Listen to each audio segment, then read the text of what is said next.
A single empire in Europe would take over a quarter of the planet's land and population. The foundations began on the lands of England, with a powerful British monarchy igniting an extraordinary story of exploration and world domination. The British Empire saw the greatest stories of human achievement and triumph, but also saw the worst sides of humanity. After the discovery of America around 500 years ago, they ventured out into the oceans. The British would encounter unknown civilizations, creating historic partnerships and rivalries. Within 4 centuries, the empire would be worth over $600 billion. But how did an empire that owned parts of the Americas, Asia, Africa, and even Australia eventually come to an end? We must start from the beginning.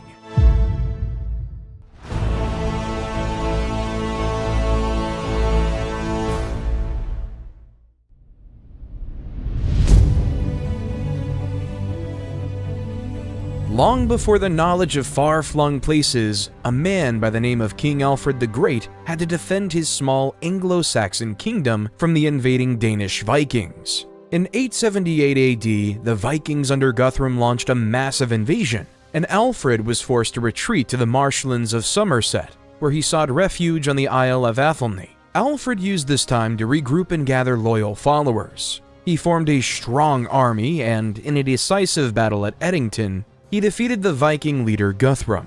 The victory forced Guthrum to sign the Treaty of Wedmore, which established the Dane Law, a region of England where Viking rule was officially recognized, but also secured peace between the Vikings and the Anglo-Saxons. He then began the process of unifying all of the Anglo-Saxon kingdom, which his grandson Athelstan would finish. In 924, when Athelstan ascended to the throne of Wessex, his rule faced opposition and challenges from rival claimants, particularly from the Viking-controlled areas of Northumbria and Mercia.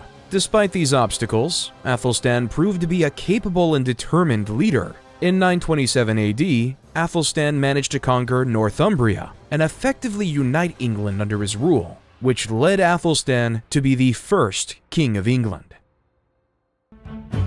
200 years later, that battleground would be set when English King Henry II wanted to expand his kingdom to Ireland. In the spring of 1171, King Henry II, accompanied by a retinue of knights and soldiers, sailed from England to Waterford, Ireland.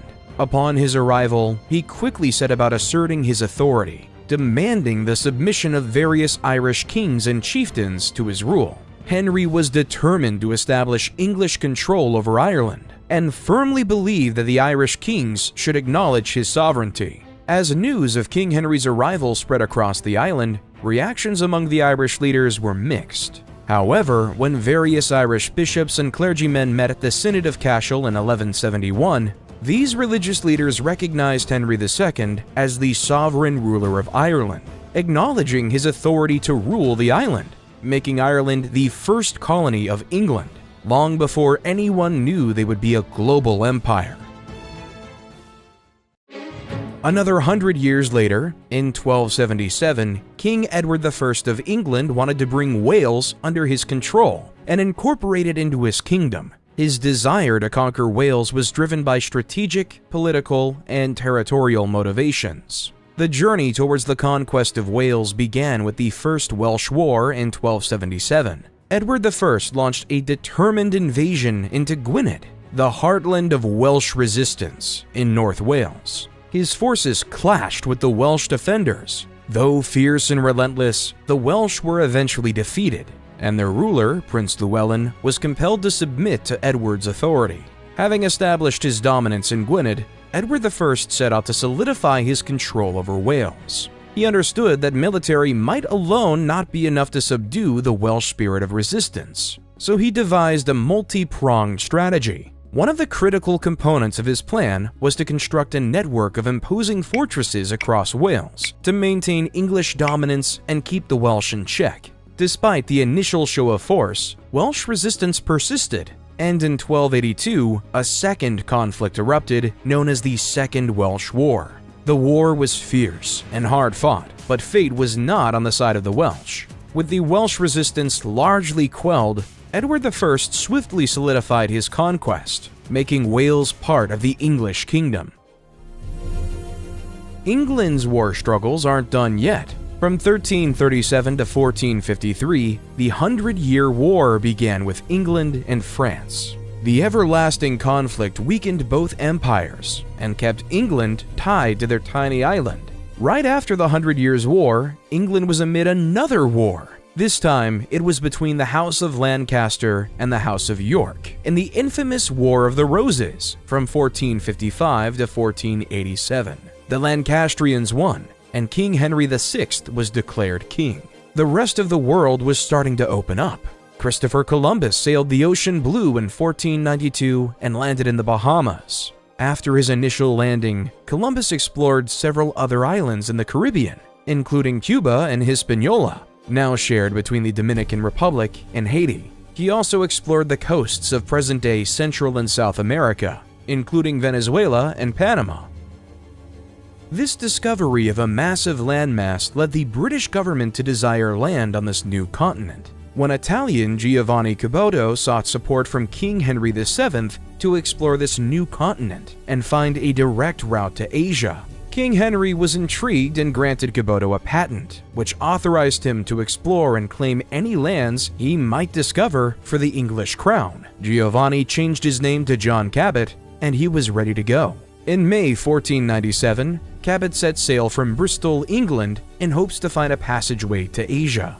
He led a crew of about 18 men aboard a small ship called the Matthew. Their journey across the Atlantic was challenging, as they faced treacherous weather conditions and unknown dangers. After several weeks at sea, on June 24, 1497, Cabot and his crew finally spotted land. They had arrived somewhere along the eastern coast of North America, in an area later named Newfoundland, as it was newfound land. Cabot and his crew were greeted by an unfamiliar landscape and encountered indigenous peoples, likely the Beothuk or Mi'kmaq, who had lived in the region for thousands of years. Cabot claimed the land for England, planting the English flag on the shore and taking possession of the newly discovered territory. The exact duration of Cabot's stay in the New World is uncertain, but it is believed that he explored the coastline briefly before returning to England, arriving back in Bristol in August 1497, where he was celebrated as a hero for his achievements. Cabot's discovery spread quickly throughout Europe, generating great excitement and interest. His successful voyage provided the English with hope of finding a western route to Asia and competing with other European powers in the lucrative trade markets of the East. Encouraged by his success, Cabot made a second voyage in 1498, possibly intending to explore further and solidify England's claim to the newfound lands. However, the details of this expedition are lost to history. Some reports suggest that the voyage was successful, while others claim it ended in disaster, with Cabot and his crew lost at sea. While back in England, King Henry VIII was married to his first wife, Catherine of Aragon. During their beginning years of marriage, everything was going fine. Like any king at the time, he was forced to be loyal to the Catholic Church and yearned for a strong and legitimate heir to secure his dynasty. However, Henry's heart grew heavy with a troubling dilemma as the years passed. His marriage to Catherine of Aragon had only yielded a single surviving child, Princess Mary. The king's desperate desire for a male heir began to consume him, and he became increasingly convinced that his marriage was invalid in the eyes of God. Turning to the Pope for a solution, Henry beseeched the Holy See to grant him an annulment of his marriage to Catherine. He argued that the marriage was unlawful, for Karen had previously been married to his older brother Arthur, who had passed away. According to the Old Testament, marrying one's brother's widow was strictly forbidden, and Henry believed this was why he lacked a male heir. However, fate had other plans. The Pope, influenced by Catherine's powerful nephew, Emperor Charles V of Spain, refused to grant the annulment. Frustration and desperation gripped the king's heart, and he made a momentous decision. In a bold and unprecedented move, Henry VIII decided to break away from the Roman Catholic Church and establish his own church within England. So, in 1534, the English Parliament passed the Act of Supremacy, formally severing England's ties to the papacy and officially creating the Church of England, with King Henry VIII to be its spiritual leader, and Anglicism was born.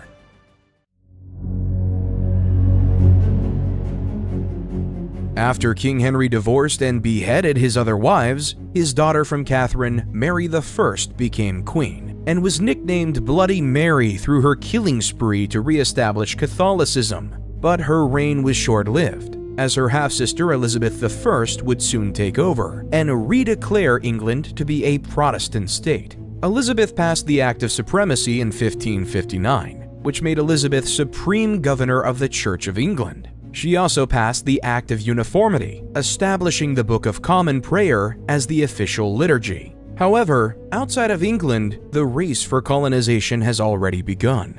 Under King Philip, the Spanish established colonies across the South American continent. The Spanish were expanding their wealth, from the former capital of the Aztec, Tenochtitlan, to Machu Picchu in Peru, and the Andes Mountains in Chile. Along the Brazilian coast, the Portuguese had several settlements, like São Vicente, Pernambuco, and Rio de Janeiro. The French established northern colonies in Quebec, and some small territories in Florida called Fort Caroline.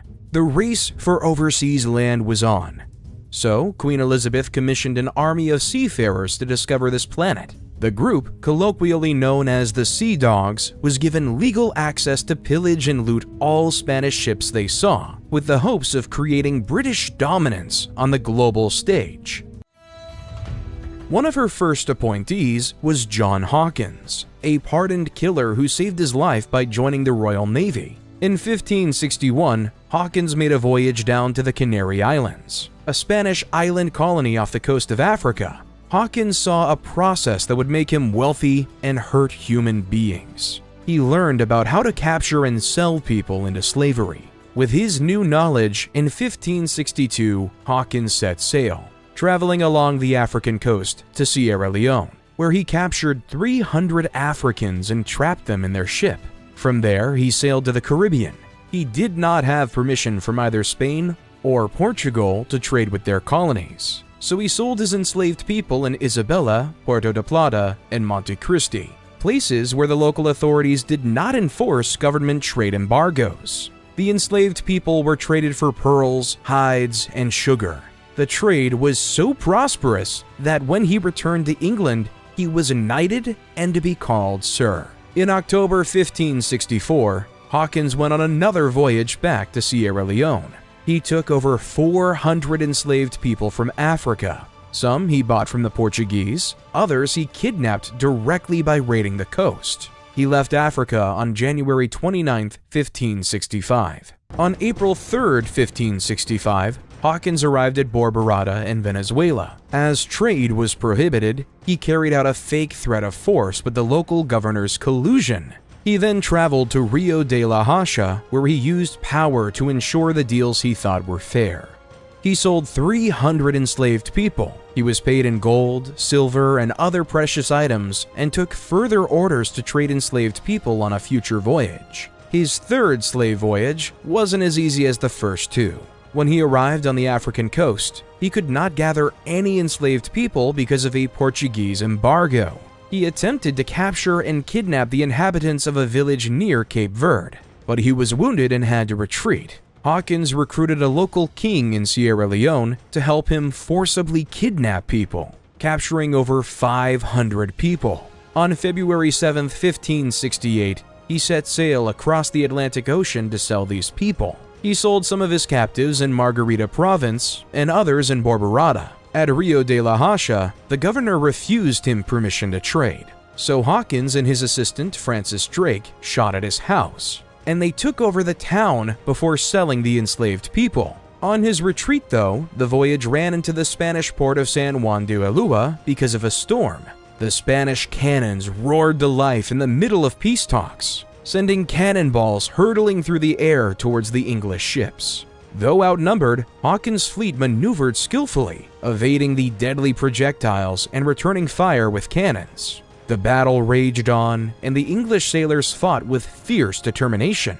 However, amid the chaos, Hawkins and his men had a choice: retreat or spend the rest of their lives in a Spanish galley. 114 men became prisoners, while Hawkins and 15 others returned to England and made a handsome profit. Regardless of the morals, slavery was a lucrative business, and the English would do anything to protect it. That's when, in 1577, she sent Francis Drake to find a new trade passage to Asia. Unlike previous explorers, Drake knew of the existence of America and wanted to find a way around the massive landmass so they could reach the lands of Asia. Drake's first destination was around Cape Horn, the southern tip of South America. The fierce winds roared and the waves towered like mountains, testing the crew's resolve and camaraderie, but Drake's steady leadership and unwavering determination carried them through, and they emerged from the Strait of Magellan into the boundless Pacific Ocean. The world was their oyster as they sailed northward along the western coast of South America. The landscapes were a tapestry of untamed beauty, and the wildlife fascinated and intrigued them. As they journeyed onward, they reached a land of wonder, the present-day coast of California. Here, they made a landfall in a place of beauty and bounty, naming it Nova Albion in honor of England, their beloved homeland.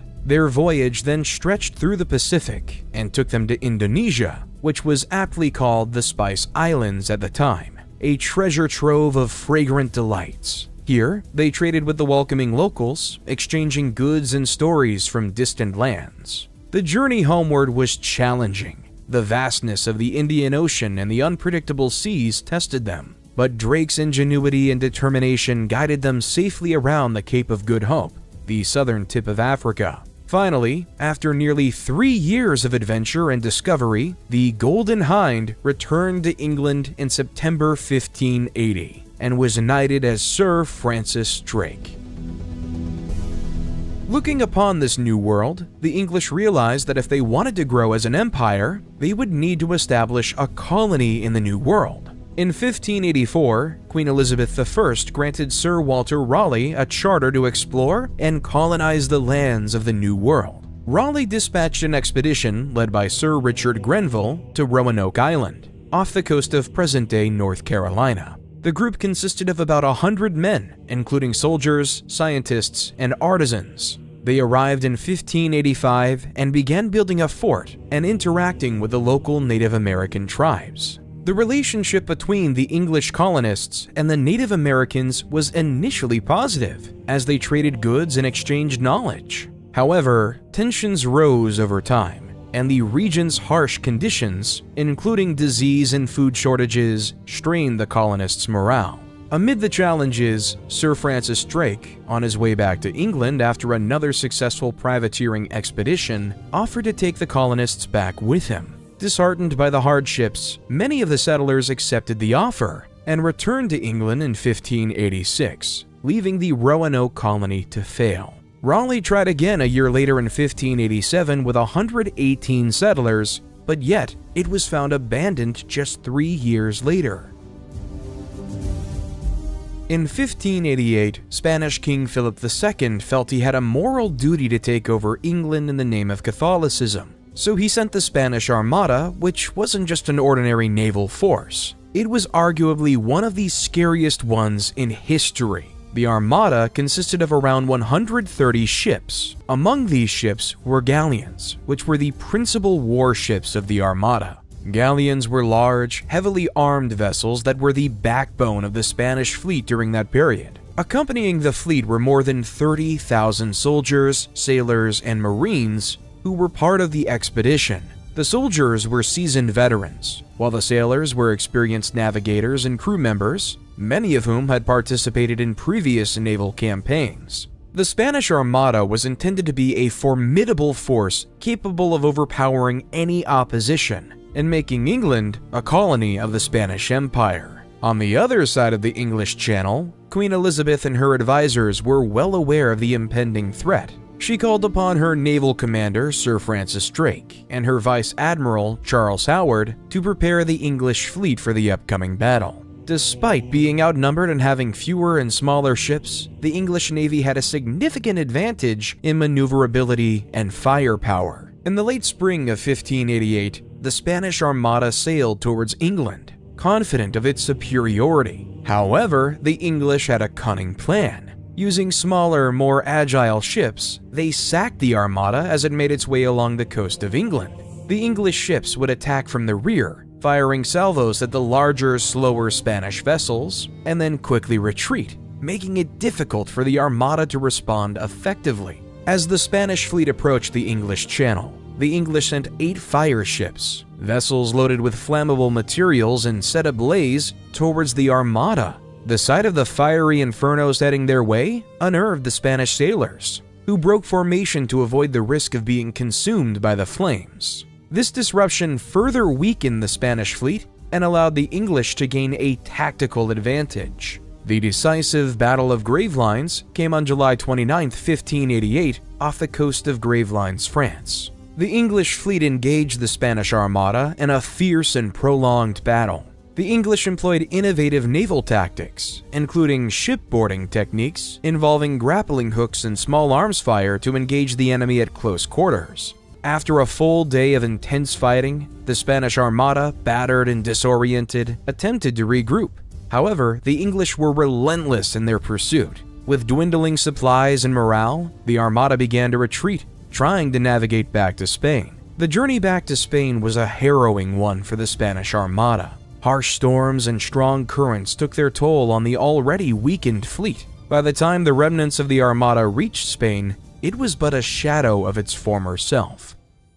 While closer to home, England wanted to expand their power over Ireland. At the time, Ireland was divided into 2 main regions, the Pale and the Gaelic Irish regions. The Pale, which is located under the Greater Dublin region, was under English control and authority, while the Gaelic Irish regions were largely autonomous and operated under traditional Brian law. In the Gaelic Irish regions, the English sought to assert more control over the island and imposed policies that threatened the Irish way of life, leading to rising tensions and discontent among the Gaelic lords. Hugh O'Neill, the Earl of Tyrone, was in the middle of this brewing storm.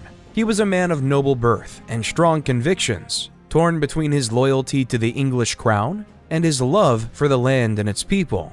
As the Earl of Tyrone, he held significant sway over the province of Ulster, located in the north of the country. He, though, was tired of all the power-hungry demands of the English Empire, and could not bear to see his beloved Ireland suffer under the yoke of foreign rule. It was time for a rebellion. Hugh O'Neill raised his banner, calling upon other Gaelic lords to join him in a resistance. Among those who rallied to his cause was Hugh O'Donnell, the Earl of Tyrconnell, a fierce and noble warrior in his own right. United in purpose, the 2 lords formed a formidable alliance, determined to face the storm that awaited them. The English crown responded swiftly, sending forth armies led by seasoned commanders like Sir Henry Bagenal. Battle after battle ensued, each skirmish leaving the countryside scarred with the remnants of the struggle. As the days turned into months and then into years, the rebellion earned the name of the 9 Years' War. The Irish people and the English suffered, for the conflict brought untold hardships to both sides.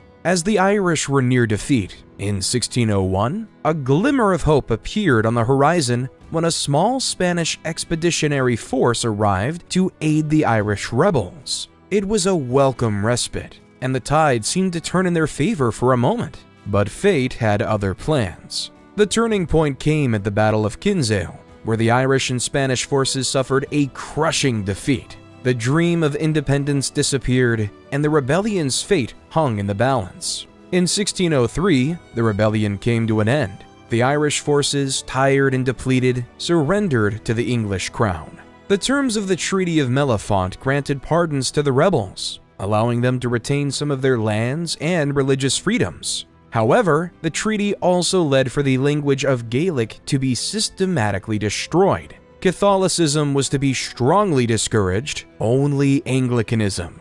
Ireland was to be transformed into England, to no longer be a Gaelic country, but one of the Anglo-Saxons.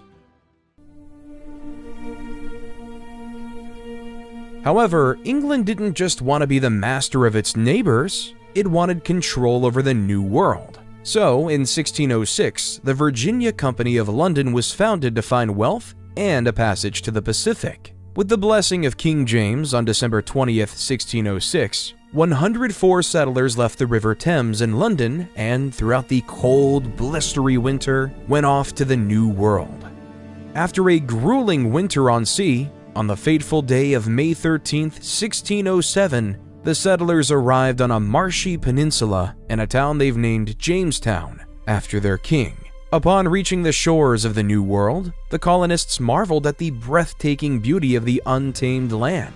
The lush green forests, crystal clear waters, and abundant wildlife promised a paradise. But paradise quickly turned into a harsh reality. The unfamiliar environment presented numerous challenges. With its relentless heat and humidity, the Virginia climate proved unbearable for many. Disease spread among the settlers, taking its toll on their health and strength. Malaria and dysentery ran rampant, claiming many lives and making each day a struggle for survival. The colonists faced another formidable adversary: hunger. They had arrived when crops were not yet ready for harvest. With dwindling supplies and no fertile soil to plant, the settlers found themselves on the brink of starvation. Their situation was dire, but the settlers' spirits were not quickly broken. They toiled day and night, determined to find a way to survive and thrive in this new land. They explored the surroundings, hoping to find sustenance and establish relations with the native inhabitants, the Powhatan Confederacy. However, the initial interactions with the Powhatans were fraught with misunderstandings and mistrust. The settlers struggled to communicate and negotiate, leading to clashes and heightened tensions. The Powhatans, understandably cautious of these strangers, did not readily embrace the newcomers. Leadership within the colony also faced challenges. With shifting power dynamics and a lack of solid direction, the settlers grappled with maintaining unity and order. The departure of their bold leader, John Smith, further exacerbated the situation, leaving them adrift. In the harsh winter of 1609, known as the Starving Time, the colonists faced their darkest hour. Food supplies ran out, and desperation set in. They ate whatever they could find, even horses, pets, and leather, but it was never enough. The colony's population dwindled as hunger, disease, and conflicts with the Powhatans took their toll. Despite all odds, a glimmer of hope emerged. A young and innovative settler, John Rolfe, introduced tobacco cultivation to Jamestown. The crop thrived in the Virginia soil and climate, bringing financial prosperity to the struggling colony. Tobacco quickly became a valuable commodity, attracting more settlers and rejuvenating Jamestown's fortunes. With their determination renewed, the settlers worked tirelessly to build a better future. They established better relations with some of the Powhatans, learning from each other's ways and building bridges of understanding. An English colony was finally able to be established on American soil. While Jamestown was burgeoning as a colony, merchant William Hawkins was sent to establish trade in India. In 1607, he sailed from the port of Plymouth, England aboard the Hector, accompanied by a fleet of 3 ships. The crew was a mix of experienced sailors, traders, and diplomats, carrying various goods to trade with distant lands. After a perilous voyage fraught with storms and rough seas, the fleet arrived at the Cape of Good Hope in South Africa, marking a significant milestone in their journey. They entered the vast Indian Ocean and made their way towards the western coast of India. Hawkins arrived in the port of Surat in 1608, one of the most important trading centers on the Indian west coast. The Mughal Emperor Jahangir, who ruled over a vast empire, showed a keen interest in foreign trade and welcomed the English visitors. Hawkins' first meeting with Emperor Jahangir occurred in Agra, near the famous Taj Mahal. Through skilled interpreters, they engaged in discussions about trade, politics, and culture. The emperor was intrigued by the English goods and desired further interaction and trade with England. The negotiations between Hawkins and the Mughal emperor resulted in a favorable agreement, granting the English East India Company the privilege to establish a trading post in Surat. This marked the official beginning of England's trade relations with India. By 1612, the Surat trading post was an entire operation, where the English would begin trading for various Indian goods, such as textiles, spices, and indigo, in exchange for English weapons and metalware. In 1615, an English diplomat of the name Sir Thomas Roe arrived at the Grand Court of Emperor Jahangir of the Mughal Emperor. As Sir Thomas Roe stepped into the opulent halls of the Mughal court, he was greeted with a display of cultural grandeur unmatched in the West. The colorful fabrics, the exquisite jewelry, and the sweet aroma of incense filled the air. The English envoy was mesmerized by the splendor of the Mughal Empire. Amidst the regal surroundings, Sir Thomas Roe presented King James I's letter to Emperor Jahangir, a token of goodwill and friendship. In return, he gave a collection of rare English goods, marveling at the Mughal appreciation for luxurious commodities. Over the 3 years Roe spent in Jahangir's court, England increased trade and influence in the lands of India. While back in England, King James made his religious expectations very clear. Everyone must be Anglican. If you do not comply, leave. That's when the idea of America came to spark in their minds. A place where they can openly practice whatever they choose without any say by the government. If one wanted to practice a religion, they could. Of course, most people wouldn't leave their homes for an unknown place if they weren't genuinely convicted of their beliefs. Only the most faithful and those who genuinely desire religious freedom would dare go on this voyage. The people who did were called pilgrims. So, in mid-July 1620, the English Mayflower ship and the Dutch Speedwell ship were set to depart from Southampton. But yet, shortly after the crews were about to depart, the Speedwell sprung up a leak, forcing it to return to Dartmouth for repairs. They made a new start after the repairs, but more than 200 miles beyond Land's End, at the southwestern tip of England, Speedwell sprang another leak. It was now early September, and they had no choice but to abandon Speedwell and decide on which passengers. However, this decision was not easy because while the Speedwell was making repairs, the other pilgrims on the Mayflower were eating all of the rations that were supposed to last until they made it to the New World. During the time of repair, the passengers never left the ship. After 3 months of delay, the Mayflower sailed from Plymouth, England alone on September 16, 1620. The chances of the Mayflower making it to the New World was low, because it was built to transport wine between England and Bordeaux, not across the Atlantic Ocean. Yet they were driven by a purpose, the purpose of creating a new civilization for God. Their beliefs gave the passengers strength to crouch in semi-darkness below deck. With waves tossing the boat in different directions, men held onto their wives, who themselves had onto their children. Water was soaking everyone and everything above and below the deck. In mid-ocean, the ship came close to being totally disabled and may have had to return to England or risk sinking. A storm badly damaged its main beam that even the sailors despaired. By a stroke of luck, one of the colonists had a metal jackscrew he had purchased in Holland to help construct the new settler homes. They used it to secure the beam, which kept it from cracking further, thus maintaining the vessel's seaworthiness. Despite the crowding, unsanitary conditions, and seasickness, they somehow made it to Cape Cod on November 21st, with only one fatality, establishing the colony of Plymouth. However, their luck will soon fade, because by December, most of the passengers had become ill, coughing violently and suffering from the effects of scurvy. By March, only 47 colonists had survived, but yet the Pilgrims were resilient people who could build houses and didn't die off completely.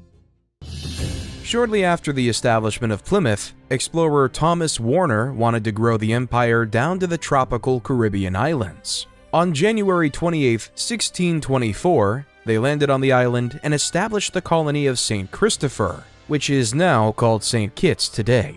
In 1625, French captain Pierre Ballon de Sonnebouc joined the English and established a joint colony between the two countries. The reason Warner accepted the newcomers was nothing but benevolent. He was beginning to fear the native Kalingo tribe of the Carib people. Kalingo leader Ubito Tegramonte held a secret meeting in 1626 with the other heads and decided to attack the Europeans on the night of the next full moon. The plan was revealed to the Europeans by an Igneri woman named Barb. She was recently brought to St. Kitts as a slave wife after the Kalingo raided an Arawak island. The English and French joined forces and attacked the Kalinago at night. The colonists killed between 100 and 120 Caribs in their beds that night, with only the most beautiful Kalinago women spared to serve as slaves. The following day, the French and British settlers rounded up the roughly 4,000 Kalinago natives and killed them while attempting to surrender.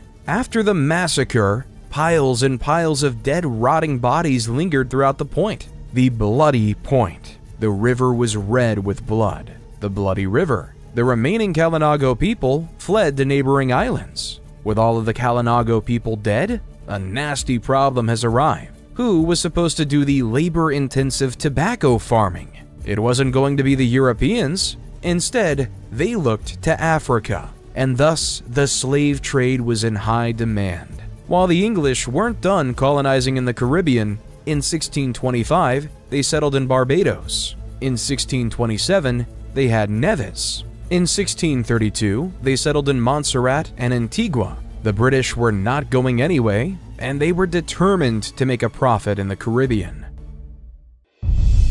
While back in England, the religious atmosphere for extreme religious groups looked bleak for the Puritans. When King Charles I had ascended the throne in 1625, he doubled down on his hatred for non-Anglicans. His atmosphere of intolerance led Puritan religious and business leaders to consider immigration to the New World as a viable means to escape persecution. In March 1629, King Charles dissolved Parliament, beginning 11 years of rule without it. The Puritans were livid. They wanted freedom, yet Charles was a dictator. That's why, under the leadership of Minister John Winthrop, they've decided to leave.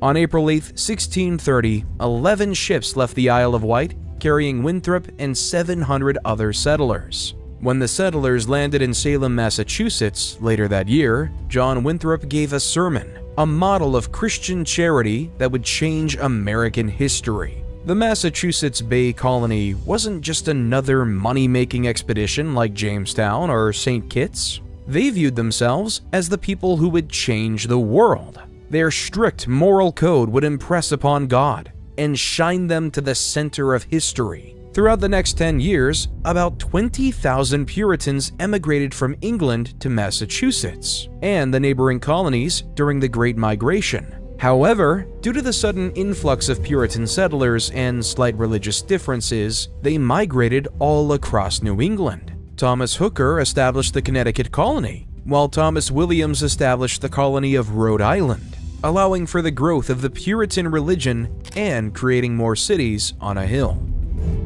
The Puritans weren't the only ones struggling with Anglicanism. Cecil Calvert, the second Lord Baltimore, pursued an audacious plan. As the holder of the title, he was granted a charter by King Charles I in 1632 for lands in the New World. This charter recognized his right to establish a colony north of Virginia, which he named Maryland in honor of the Catholic Queen, Henrietta Maria. Cecil Calvert never set foot in Maryland, but his influence was deeply felt. Under his guidance in 1634, two ships, the Ark and the Dove, carried the first settlers across the Atlantic. These pioneers, a mix of Catholics seeking religious freedom and Protestants hoping for economic opportunities, established the colony's first settlement, St. Mary's City.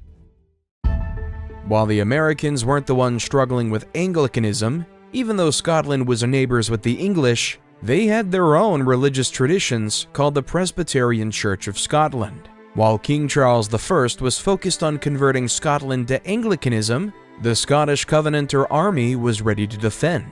As Charles sent 20,000 soldiers to Edinburgh, he could not penetrate the Scottish army of 16,500 men in the border town of Berwick. Charles joined his troops at Berwick on May 30th, 1639, announcing he would not invade Scotland as long as the Scottish Covenanter army remained 10 miles north of the border. For now, there will be peace in Scotland.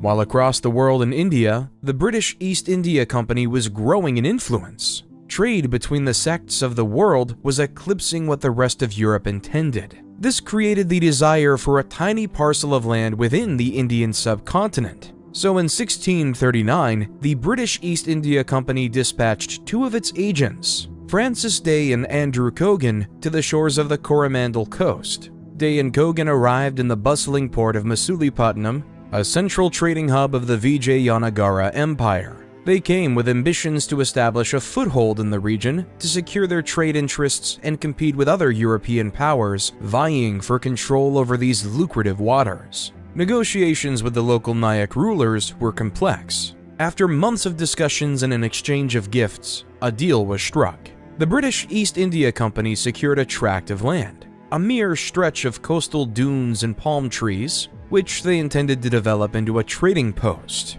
The company could have spent more time with a modest parcel of land under their control. They began constructing a humble trading post consisting of a few warehouses and shelters for traders. The initial goal was to facilitate the exchange of goods, primarily textiles, spices, and precious metals, between the Indian subcontinent and England. The site was named Fort St. George as a nod to England's patron saint, St. George. The name held religious significance and underscored the company's intent to establish a lasting presence. As trade flourished, so did the security concerns. The shifting alliances and rivalries among European powers in the region, such as the Portuguese and Dutch, prompted the company to rethink the nature of its trading post. The simple structures began to transform into more substantial buildings, and defensive walls started to encircle the settlement. This transformation was more than just a matter of protection. It was a tangible manifestation of the company's growing ambitions.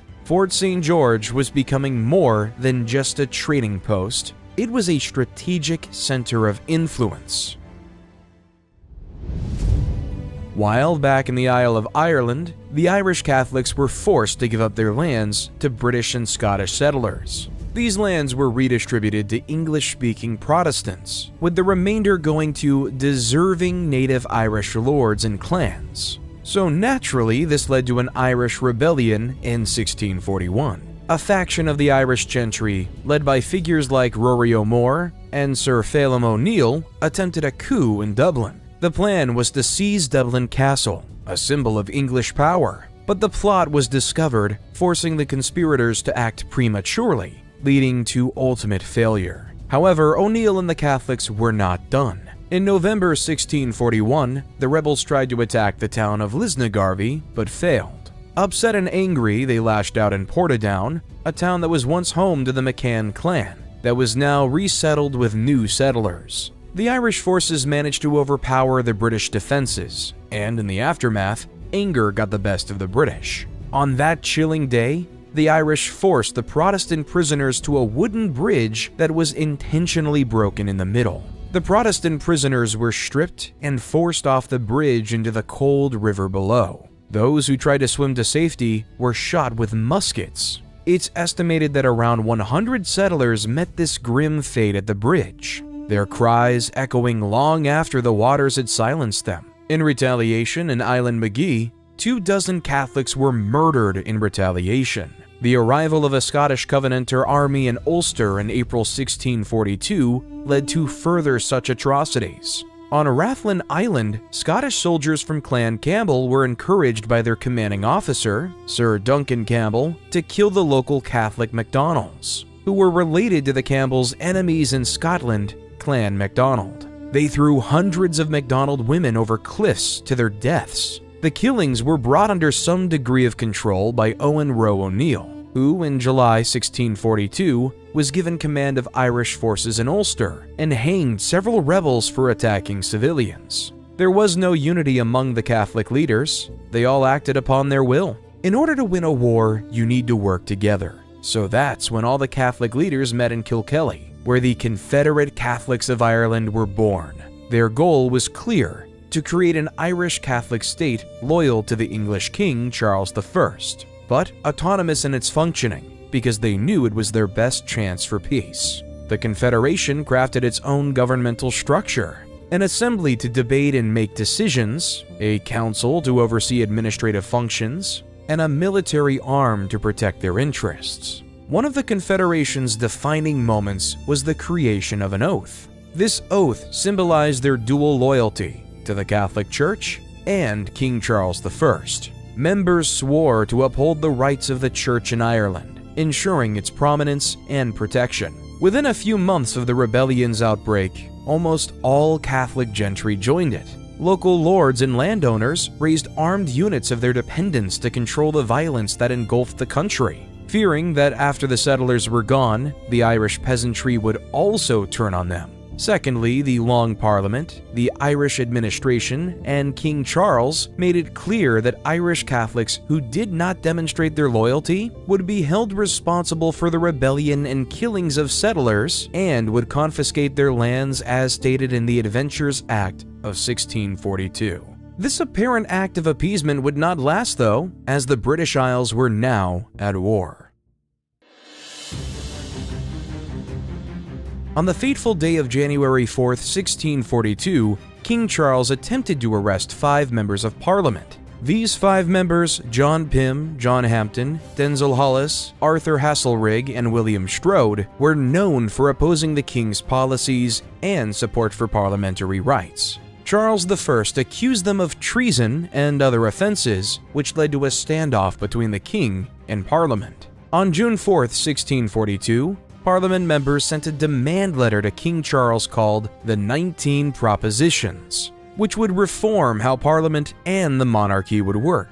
Parliament would grow in power if passed, while the monarchy would be weakened. Within the propositions, Parliament is demanding various line items, such as number 2, matters that concern the public must be debated in Parliament, not decided based upon the advice of private advisors. 6. Laws against Jesuits, Catholic priests, and Catholic recusants must be strictly enforced. 7. The vote of Catholic lords shall be taken away, and the children of Catholics must receive a Protestant education. 18. Charles must clear the 5 members of the House of Commons, along with Lord Kimbolton, of any wrongdoing. Though the Catholics in the Irish Confederation may be loyal to Charles, Parliament was angered by Charles's blatant disregard for the Anglican Church, so they demanded he change his stance. In response, Charles would write, "For all these reasons to all these demands, our answer is nolumus leges Angliae mutari. We are unwilling to change the laws of England."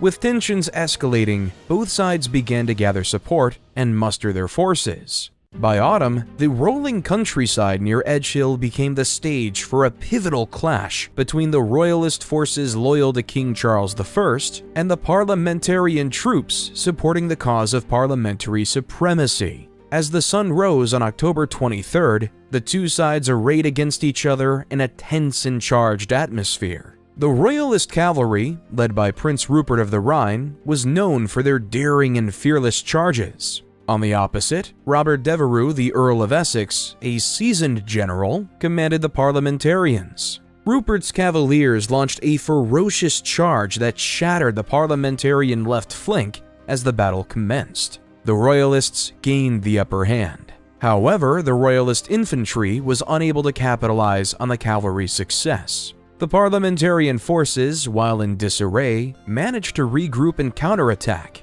The battle raged with fierce hand-to-hand combat, pitting brother against brother and friend against friend. But yet, after 2 days of fighting, there was no decisive winner. The war was set in motion, with neither side willing to relent. The following year, the Royalists, buoyed by early optimism, tasted victory. In the south, at Braddock Down, they swiftly defeated the parliamentarians. Further success followed at Stratton, consolidating their hold over Cornwall. Riding this wave, Prince Rupert showcased his military prowess at Chalgrove Field, even though the event was marred by the death of the parliamentarian icon, John Hampden. The Royalist cause seemed unstoppable, and this was further confirmed with their victories at Adwalden Moor and Roundway Down. By the end of the year, even the key city of Bristol had fallen into their hands. However, 1644 marked a shift. The parliamentarians, learning from their defeats, mounted a challenge. Their efforts culminated at Marston Moor, a vast expanse that bore witness to a dramatic turnaround. Here, under the watchful eyes of generals like Oliver Cromwell, the Royalist forces faced a crushing defeat, relinquishing their grip over the north. Later that year, the two sides met again at the First Battle of Newbury. Much like Edgehill, neither could claim an outright win. However, a turning point was on the horizon: the Battle of Naseby. As dawn broke on June 14, 1645, a palpable tension filled the air. Both armies faced each other a mere few miles apart. The Royalists, confident and seasoned from earlier victories, anticipated another win. The Parliamentarians, however, had been reorganizing and were now more formidable than ever, especially with Oliver Cromwell's new model army, a force known for its discipline and strategic prowess. The battle commenced with the customary roar of cannons, sending plumes of smoke into the morning sky. Initially, the Royalists seemed to have the upper hand, with their horsemen charging effectively against the Parliamentarian flanks. But Cromwell, with his strategic acumen, had a card up his sleeve: his Ironsides, a cavalry regiment known for its staunch discipline and unwavering courage. As the Royalist cavalry believed they were gaining ground, they were met with a fierce countercharge by the Ironsides. The Parliamentarians, with resounding shouts and unparalleled coordination, began to turn the tide. Cromwell's forces pushed back, cutting through the Royalist ranks, capturing King Charles himself and making him a prisoner. Charles was later put on trial for high treason. In Westminster Hall, Charles I defended his actions, but the trial ended with a guilty verdict. On a winter morning, the fallen monarch faced the executioner's blade, marking the shift from absolutism to a new era of governance, the era of Oliver Cromwell. Oliver Cromwell was a Puritan and, like his brethren in Massachusetts, believed that the Anglican Church was corrupted by Charles and the way of the Royalists. So, in the new Parliament known as the Rump Parliament, Cromwell was able to be a general to attack the Irish Confederacy. In his mind, the Catholic belief was denying the primacy of the Bible and needed to be quelled. After he landed in Dublin on August 15, 1649, Cromwell took the fortified port towns of Drogheda and Wexford to secure logistical supplies from England. At the Siege of Drogheda in September 1649, his troops killed nearly 3,500 people after the town's capture. Around 2,700 Royalist soldiers, including some civilians, prisoners, and Roman Catholic priests. In October, another massacre took place in Wexford and killed 2,000 Irish troops and 1,500 Irish civilians. Wexford was burned to ashes. Cromwell left Ireland in May 1650 after Scotland proclaimed Charles II, the son of Charles I, to be king. With this act of so-called treason, Cromwell felt the only action was war. On September 3, 1650, unexpectedly, Cromwell smashed the main Scottish army at the Battle of Dunbar, killing 4,000 Scottish soldiers, taking another 10,000 prisoners, and then capturing the Scottish capital of Edinburgh. The following year, Charles II and his Scottish allies attempted to invade England and capture London, while Cromwell was engaged in Scotland. Cromwell followed them south and caught them at Worcester on September 3, 1651, and his forces destroyed the last major Scottish Royalist army at the Battle of Worcester. Under the generals Henry Ireton and Edmund Ludlow back in Ireland, the Irish were sieged into oblivion. The last Catholic-held town, Galway, surrendered in April 1652. And the latest Irish Catholic troops capitulated in April 1653 in County Cavan. In the wake of the Commonwealth's conquest of the island of Ireland, the public practice of Roman Catholicism was banned, and Catholic priests were killed when captured. All Catholic-owned land was confiscated under the Act for the Settlement of Ireland of 1652, and given to Scottish and English settlers, Parliament's financial creditors, and parliamentary soldiers. Presbyterianism was deemed illegal in Scotland, and they were forced to be a part of the Anglican Church. Oliver Cromwell was decorated as Lord Protectorate in 1653. With his position, he tried to make the rest of the British Isles more like England. He hated the Scottish clan system up in the partial jungle of the Highlands, so he destroyed it. Before Cromwell, there was no idea of land ownership in the Highlands. A clan would live on the land, and together they would survive off the resources communally. Together, they would have a chief. However, that would often change. However, Cromwell gave the titles of land to these chiefs, saying that they individually owned the land rather than the whole group. This, in turn, created a Scottish noble class of those who arbitrarily got the deed to the land and built a castle of impoverished, non-land-owning Scotsmen. This changed the entire function of Scottish society. The landowners wanted to make a profit rather than survive as a community. Following English ideals, the landowners wanted to make as much profit as humanly possible. So they started cutting down giant swaths of Scottish trees. This once prospering rainforest turned into a hilly, grassy field seemingly overnight. Then came the sheep.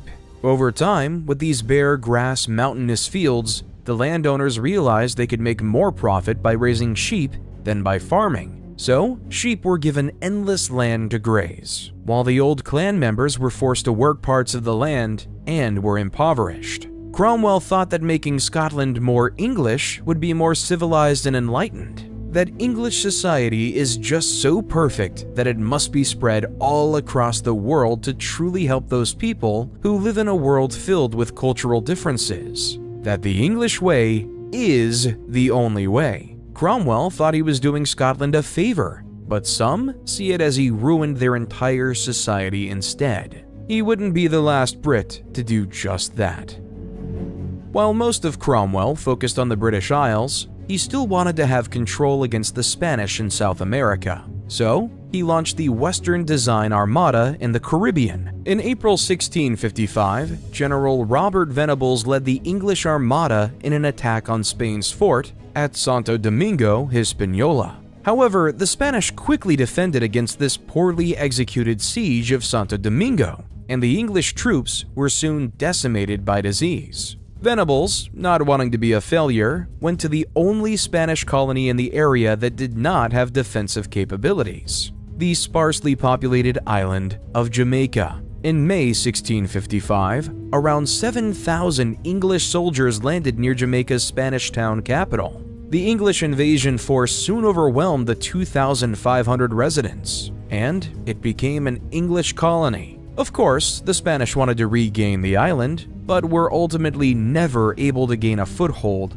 in the island. Cromwell used the island to send prisoners of war and anyone who disobeyed his rule by making them indentured servants, forced to help grow the island's sugarcane production. However, tropical disease and harsh conditions made it hard for the colony to grow. In the year 1660, the reign of Cromwell was over, and the colonization race was on under new leadership. King Charles II was given power, and the British monarchy was restored. Charles II was dead set on bringing England to the rest of the world. In Africa, he established the Company of Royal Adventures trading into Africa. Charles II granted the company a complete monopoly of the gold trade and, in 1663, access to the ever-lucrative slave trade. While in the Americas, Charles established the Province of Carolina, which he named after himself. The charter gave 8 English nobles land access to lands that were part of modern-day Alabama, Florida, Georgia, Mississippi, North Carolina, South Carolina, and Tennessee. It was set up to be a buffer between the growing Spanish land grab and the swamps of Florida. Back in Africa, the English weren't the only ones trying to pillage Africa for their resources. The Dutch had established many settlements across the lucrative coast, and the English did not like it. Captain Robert Holmes was given authority to take over any Dutch fort he could. So, on January 22, 1664, he took the fort of Gorée. On March 28th, he took over Walcheren. On April 10th, he captured the principal Dutch base, Cape Coast Castle, in West Africa. Slightly after, in America, the English were looking to overtake the Dutch colony of New Amsterdam, situated on the southern tip of Manhattan. On May 25, 1664, Colonel Richard Nichols set out from Portsmouth with 4 warships and 300 soldiers. When they arrived on August 27th, he sent Dutch Director-Governor Peter Stuyvesant a letter of lenient terms of surrender. The Dutch colonists would still be guaranteed possession of their property rights, enjoyment of religious freedom, and that all pubs would remain open.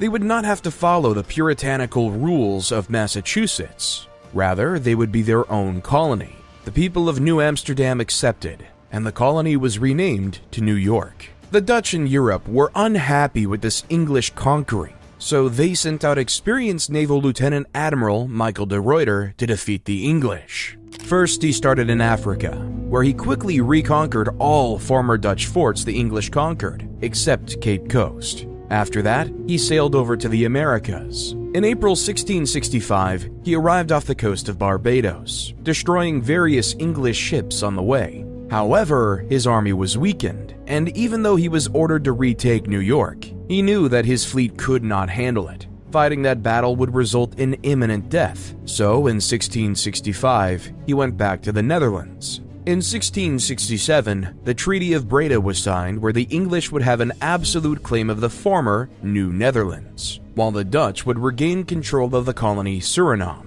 which is in South America.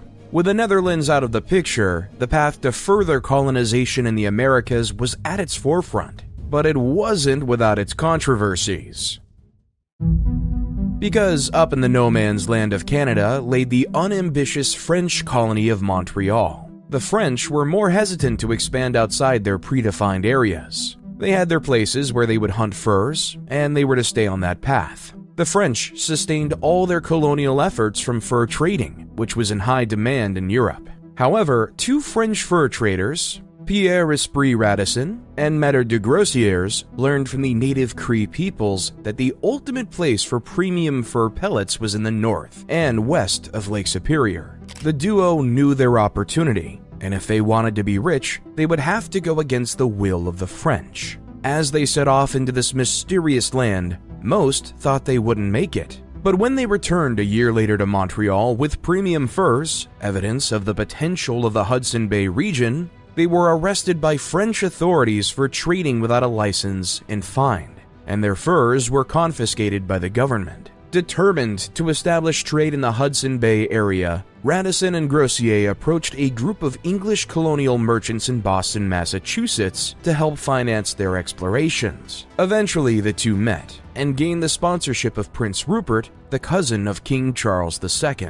In 1668, the English expedition acquired 2 ships, the Nonsuch and the Eaglet, to explore possible trade into Hudson Bay. Grossier sailed on the Nonsuch, commanded by Captain Zachariah Gillam, while the Eaglet was commanded by Captain William Stannard and accompanied by Radisson. On June 5, 1668, both ships left port at Deptford, England, but the Eaglet was forced to turn back off the coast of Ireland. The Nonsuch continued to James Bay, the southern portion of Hudson Bay, where its explorers founded in 1668 the first fort on Hudson Bay, Charles Fort, at the mouth of the Rupert River. After a successful trading expedition over the winter of 1669, Nonsuch returned to England on October 9, 1669, with the first cargo of fur resulting from trade in Hudson Bay. The bulk of this haul was sold to London's most prominent furrier, Thomas Glover, for £1,233. Calculating for inflation, the value of the furs would be worth $188,000 in today's pounds. After establishing viability and profitability in the company, King Charles II granted a monopoly over the region drained by all rivers and streams flowing into Hudson Bay to the Hudson Bay Company, a company that still exists today.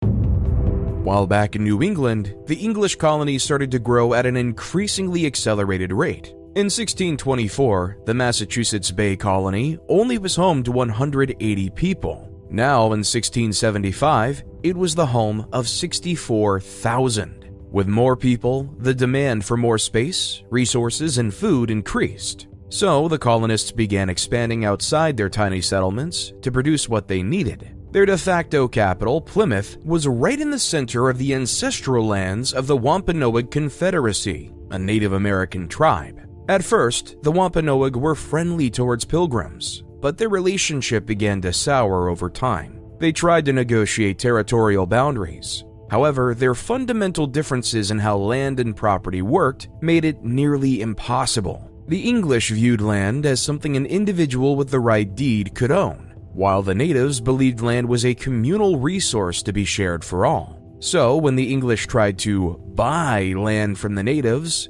it was met with confusion and a lack of understanding. For all the Wampanoag knew, their new neighbors stole their land unjustly. In 1675, a single event ignited the powder keg. 3 Wampanoag men were executed by English authorities accused of the murder of a Christianized Native American named John Sassamon. This series of executions caused outrage among the Wampanoags, led by Metacom, with the English name of King Philip. Metacom led his warriors and attacked the Plymouth colony, starting at Swansea and going to Taunton, Brookfield, and Deerfield. The winter months did little to quell the conflict. Both sides endured harsh conditions, facing disease, starvation, and exposure. Battles raged, with Native American tribes joining Metacom's alliance against the colonists. The English launched counterattacks, leading to the infamous Battle of Great Swamp, where a Narragansett fort was captured with heavy casualties on both sides.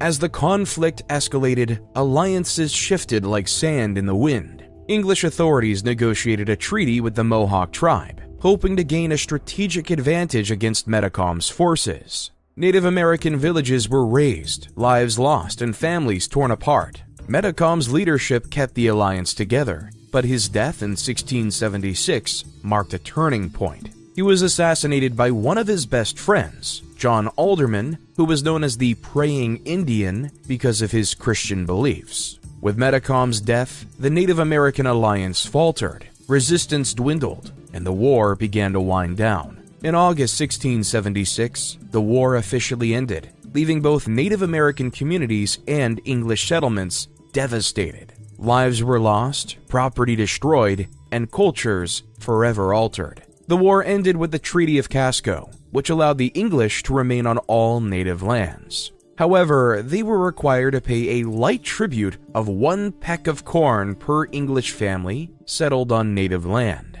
A peck is equivalent to 2 dry gallons, or 16 dry pints, a relatively insignificant amount for the farmers of Massachusetts Bay.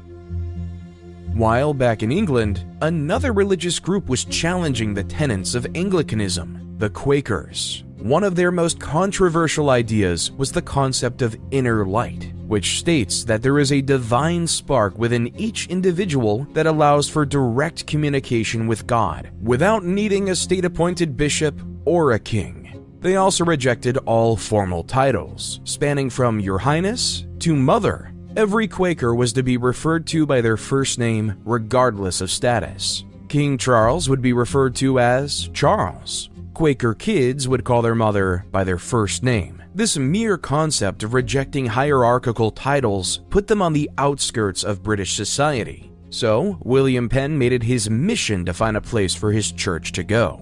It also helped that King Charles II was indebted to William Penn's father for £16,000, or £2.8 million today. Instead of receiving cash, William Penn asked for land in the New World to house his fellow Quakers. On March 4, 1681, Charles signed the order, creating the colony of Pennsylvania. When William Penn arrived at his colony on the ship Welcome in October 1682, he went to a tiny settlement and named it in Greek Phileo Adelphos, which would translate into English, the city of brotherly love. A city where all people, regardless of race, creed, religion, or gender, could prosper. A place where no one would be unfairly prosecuted. A place, in theory, where a white man and a black man could shake hands as equals. As Penn would refer to it, this was a holy experiment, because he believed in a famous Quaker tenet that all people are equal under the eyes of God.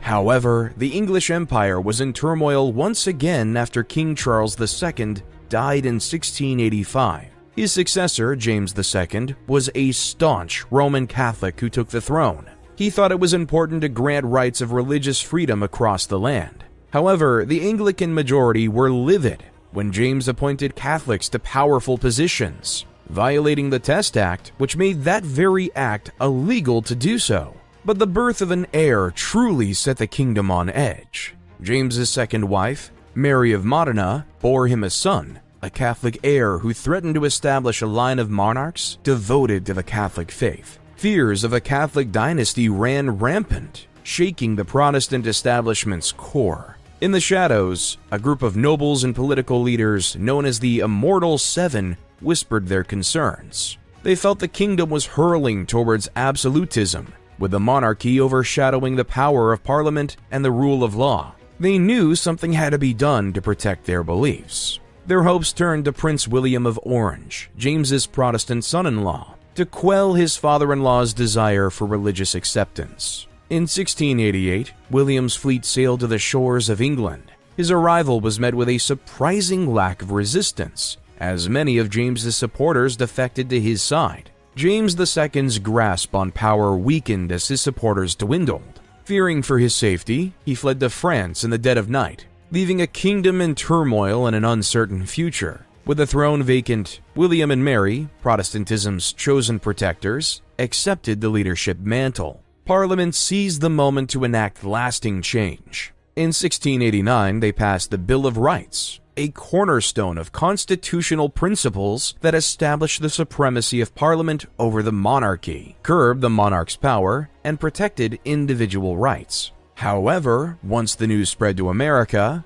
the Protestants were ready to revolt. In April 1689, news of the glorious revolution in England reached the American colonies. Protestant settlers in New York revolted against the Catholic governor, Jacob Leisler, seizing control of Fort James. They established a provisional government in the name of William and Mary. Around the same time in Massachusetts, the English in Boston overthrew the Catholic governor, Sir Edmund Andros, who had imposed unpopular policies. They arrested Andros and restored their previous political structure, declaring loyalty to William and Mary.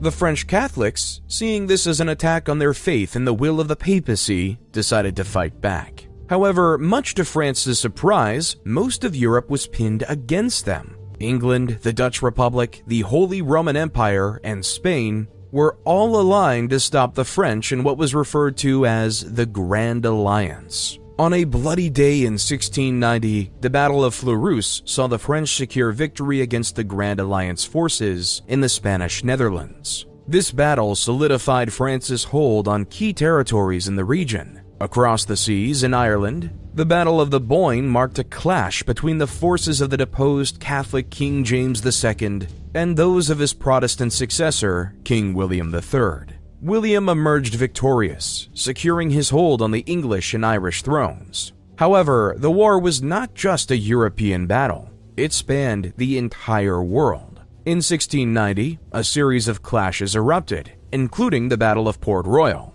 English forces attempted to capture the French stronghold in Acadia, present-day Nova Scotia, but their efforts were thwarted. French and Abenaki forces launched raids against English settlements in the province of Maine, sowing fear and uncertainty among the settlers. Battles like the Siege of Pemaquid showcased the complexities of alliances, as indigenous tribes aligned with European powers to further their interests. In the Battle of Quebec saw an English expedition attempt to capture the critical French stronghold in Canada. Despite their efforts, the English forces were unsuccessful in their endeavor, creating a firm boundary between the two nations' colonies. On September 20th, 1697, the Treaty of Ryswick was signed, marking the end of the 9 Years' War. In this treaty, it was officially declared that William of Orange was the leader of England. It also stopped the French offensive. While the 9-year was underway in Europe and the Americas, the English were in their first war in India, because at the time, the English East India Company had a trade monopoly in the area. The company wanted to obtain ownership of Chittagong, establish a fortified enclave throughout the region, and attain independence of the surrounding Soba from the Mughal territory by bringing the local governors and the Hooghly River to their control. However, Mughal Emperor Aurangzeb refused these desired English terms.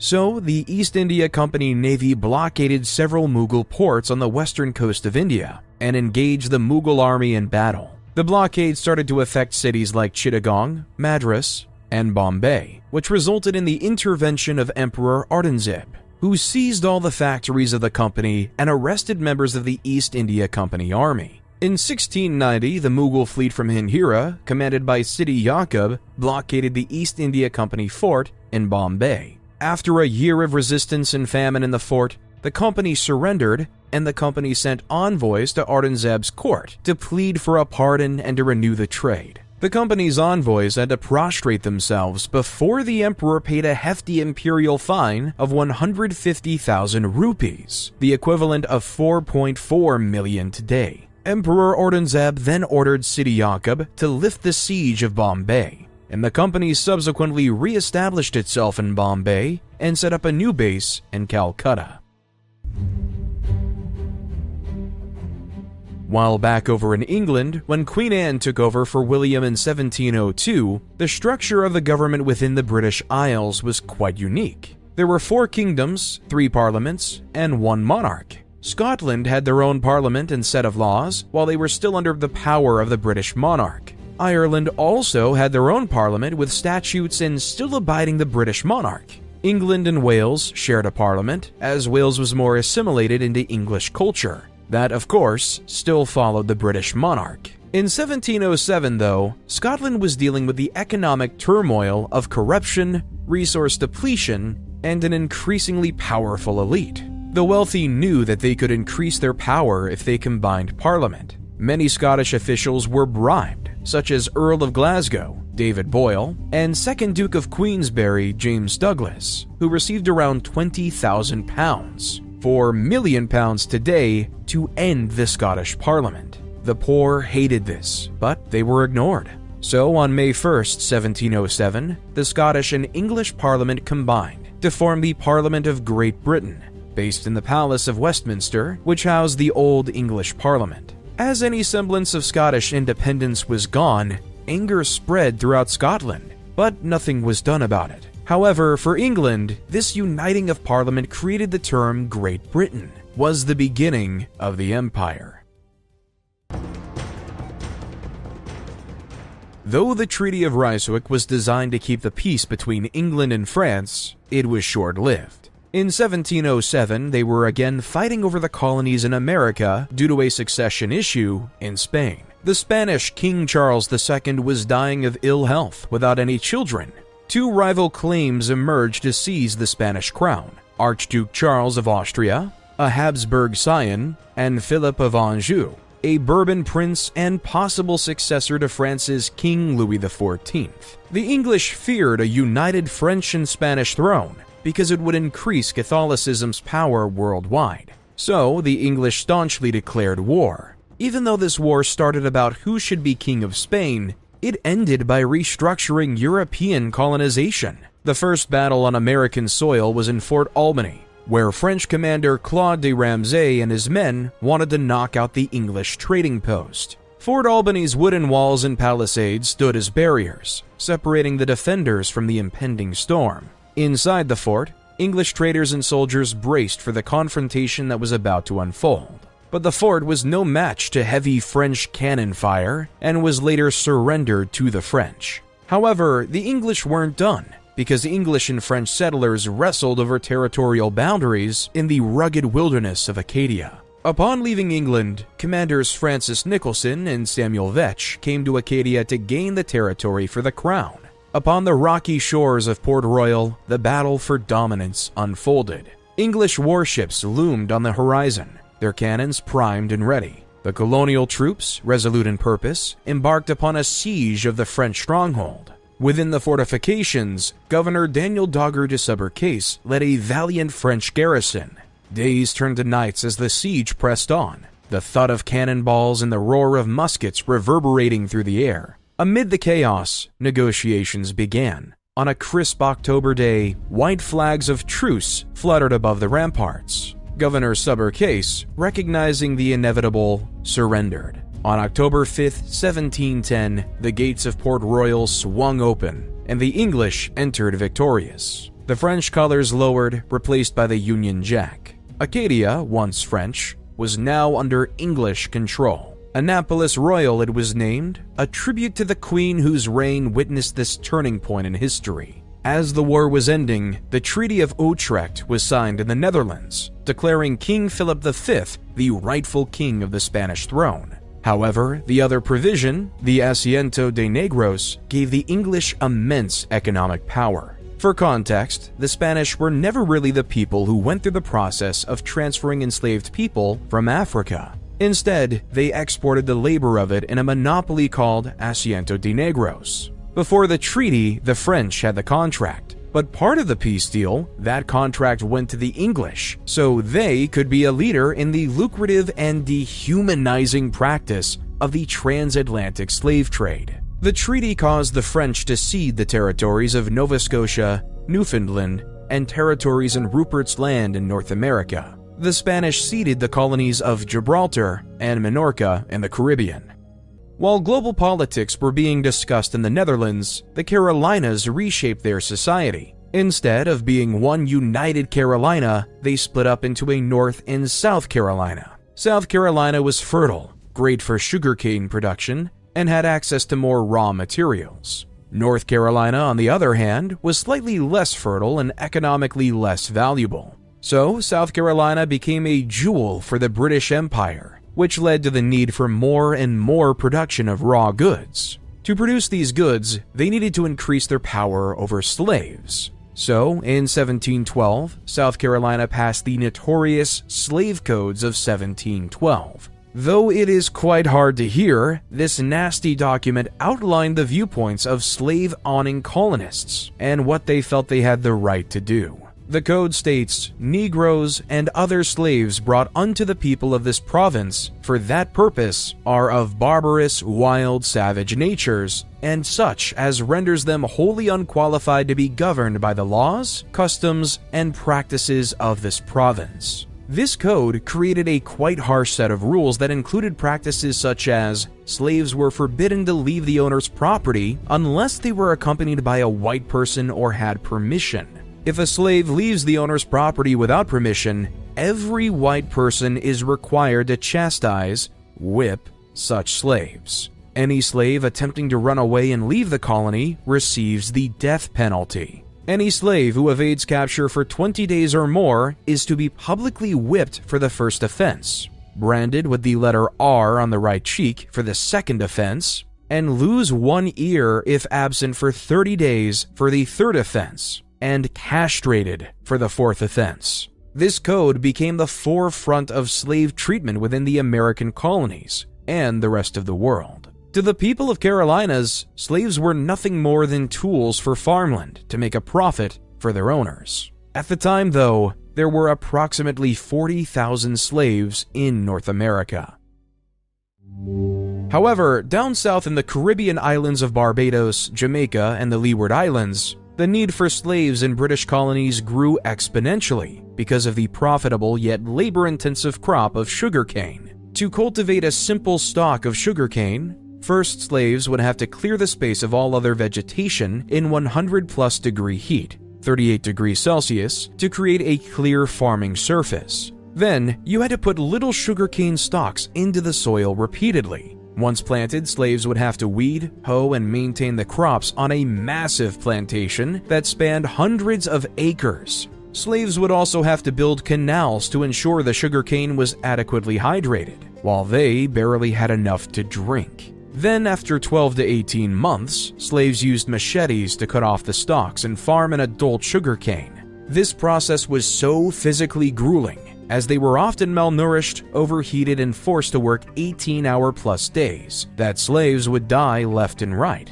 That's why the English would enslave and transport around 200,000 Africans from 1710 to 1720 to the Americans, so they could always have fresh labor. Sugar doesn't always taste that sweet.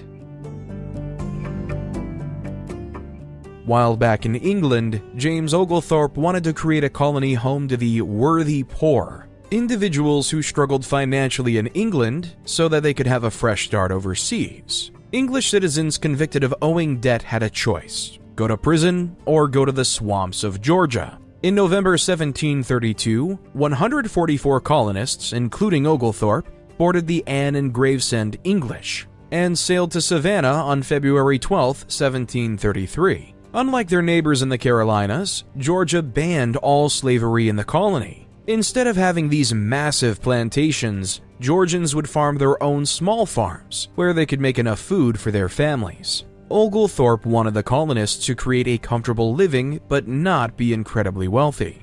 The other main fear of introducing slavery would be that the Spanish colony of Florida offered freedom to any African slave who went to their border and joined their army. If slavery was permitted, there would be very little to stop the slaves from feeding the Spanish army and expanding their American interests.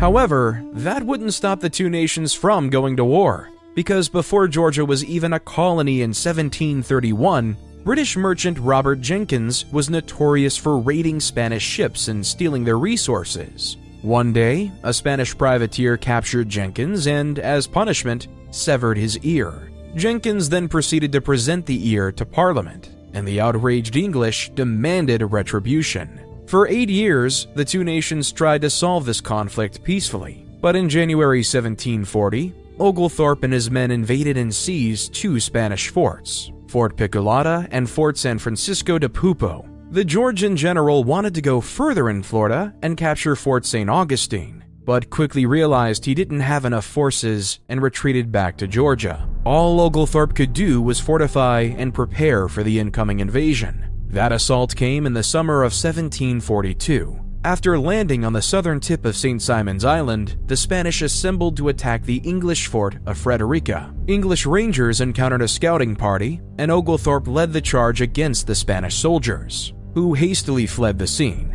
While Oglethorpe returned to Frederica, his men fortified the road to the fort to prevent further incursions. A second skirmish ensued, an event later known as the Battle of Bloody Marsh, when the Spanish advanced another regiment. English forces sent the Spanish fleeing to the coastline, and from there, retreating to St. Augustine. The War of Jenkins' Ear wasn't just an American affair, it also spanned over to the Carnatic region of southern India. The English, with their Indian allies led by Anwaruddin, supported the claim to the Carnatic throne. On the other side, under the leadership of the ambitious Governor-General Dupleix, the French had forged an alliance with Chandos Sahib, a contender for the throne of the Carnatic. The tensions escalated in 1744 when a spark ignited the powder keg of colonial rivalry. The Battle of Adjar was a pivotal moment where the French defeated the English forces with their superior military tactics. It was a resounding victory for the French, and their influence in the Carnatic seemed unstoppable. Buoyed by their success, the French laid siege to the English-controlled city of Madras in 1746. The English, outnumbered and outmaneuvered, had no choice but to surrender the city to the triumphant French. But all of this was about to change because of the primary battle in the disputed territory of Austria. The Prussians, Dutch, Spanish, French, and independence movements claimed this territory. The English, not wanting to be left out of it, decided to ally with the Dutch and try to put them in power. In the summer of 1747, the Battle of Lafeld occurred, where the British, Dutch, and Austrian forces led by Duke Cumberland tried to infiltrate the French defense. However, they could not go through the French security, led by Maurice de Saxe, allowing the battle to end in stalemate. But nevertheless, diplomacy is sometimes where the real battles are fought. By the time all parties were done fighting in 1748, a favorable peace deal for the British emerged with the Treaty of Aix-la-Chapelle. They agreed to restore almost all territorial shifts to their pre-war status quo. This means Madras was back in English hands, even though they lost it in battle. The peace treaty also officially created an English and French border between Georgia and Florida, and the St. Johns River in the Americas. Also, Austria succeeded and became its own country under the leadership of Maria Theresa. After the war, in Georgia, the question of slavery was returned to the table. Oglethorpe remained adamant that slavery not be allowed, but with the unenforceable nature of the illegal importation of slaves from South Carolina, it quickly became a lost cause. The worthy poor didn't want to be poor, they wanted to be rich like their neighbors. So, on January 1st, 1751, slavery was permitted with a code almost identical to South Carolina's and passed. This change, though, ultimately hurt the worthy poor Oglethorpe designed Georgia to help, because the South Carolinian migrants enjoyed a significant wealth advantage over the original settlers of Georgia. They quickly established socio-economic structures and relationships nearly identical to those they had known in their colony. Within 20 years, some 60 planters who owned roughly half the colony's rapidly increasing enslaved population dominated the apex of low-country Georgia's rice economy. However, not all of America was a slave colony. In the forests of North America lay the Ohio Valley, a swath of 300,000 acres home to forests, fur pelts, and the opportunity to expand. Hence, the Ohio Company of Virginia was founded by Augustine Washington, George Washington's father, to find a way to make a profit from the natural landscape. A young George Washington was tasked with surveying and mapping the company's land holdings in the region. What he found, though, was concerning from a British perspective. The land was already home to the Shawnee and Delaware tribes, both of which were unhappy about the British expansion into the colony. The French were also present in the region with their lucrative fur trading business. The land was littered with French forts, such as the Fort Duquesne, constructed at the intersection of the Allegheny and Monongahela rivers in modern-day Pittsburgh. By April 1754, when tensions between the English and French were boiling, 22-year-old George Washington was sent out with a small detachment of troops determined to secure the valley. Deep in the heart of the wilderness, Washington's party stumbled upon a secluded glen known as Jumonville Glen. In this hidden grove, Washington's men stumbled upon a small French force, led by a man named Joseph Coulon de Jumonville, a French enlisted man. Tensions were high, and the forest was thick with suspense. No one knew what lay ahead. On the fateful morning of May 28, 1754, in a way clouded by the mysteries of war, Joseph was killed. The English would say his death occurred amid battle, but the French would say it was a calculated assassination attempt. The French, seeking revenge for the death of Jumonville, were incensed. They surrounded Washington and his men, who had retreated to a makeshift fort called Fort Necessity. Trapped and outnumbered, Washington was forced to surrender on July 3, 1754. Among the terms of surrender was Washington's acknowledgement that he had assassinated Jumonville. The ball of war was rolling. In Saxony, Europe, Prussian King Frederick II invaded Saxony, which put the world on notice as this bloody worldwide conflict began.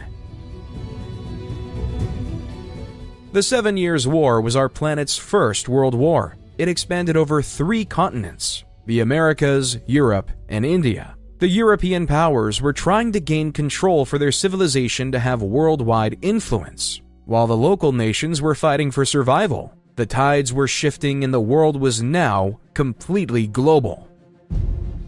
The war did not start off great for the British when the governor of Bengal, Siraj-ud-Dowlah, captured Fort William in Calcutta, the home of the British East India Company. When the Bengalese soldiers entered the fort, they imprisoned 146 Englishmen into a tiny dungeon, where they were supposed to be transferred in the morning. However, these conditions were so appalling and dismal that, according to John Howell, one of the prisoners, 123 of the 146 people died in that dungeon. The smell of death reeked throughout the fort as they opened the door to the black hole of Calcutta. When the news got around, the English were determined to restore the fort and gain revenge on the victims of the black hole. However, their traction was quickly fleeting, and they needed to do anything to keep their foot on the wheel in India. That's when British officer Robert Clive rounded up his British soldiers to take down Siraj in the village of Plassey in Bengal. As the two armies faced each other on that fateful day in June, Siraj-ud-Dowlah held the advantage. His forces outnumbered Clive's, and the heat of the Indian sun bore down upon the battlefield. But appearances can be deceiving. Clive had a secret weapon in his arsenal: betrayal. He had forged alliances with local officials discontented with Siraj-ud-Dowlah's rule. Among them was Mir Jafar, a man with ambitions of his own. The battle began, and it quickly became apparent that Siraj-ud-Dowlah's forces were poorly coordinated. Meanwhile, Mir Jafar and his supporters were ready to make their move. As the battle raged, Mir Jafar's forces defected, turning the tide in favor of the British. The British forces secured victory that day. Siraj-ud-Dowlah was captured and promptly executed. Mir Jafar was installed as the new governor, a puppet ruler under British influence. While a few short months later, in September, a naval and land battle would occur at Negapatam within the Maratha territory. As the French made their way to Negapatam under the leadership of Kamti Dalali, the allied English and Maratha forces were ready for action. The battle commenced with naval clashes off the coast of Negapatam, as the British and French fleets locked horns in a fierce contest of cannon fire and naval maneuvering. On land, the British and Marathas advanced against the well-fortified French positions, determined to wrest control of the strategic stronghold. The combined might of the British and Marathas, bolstered by their meticulous planning and coordinated attacks, proved overwhelming. The superior British naval power, military prowess, and the Marathas' formidable presence bore fruit. The French were decimated and left with a weakened army in the Indian theater.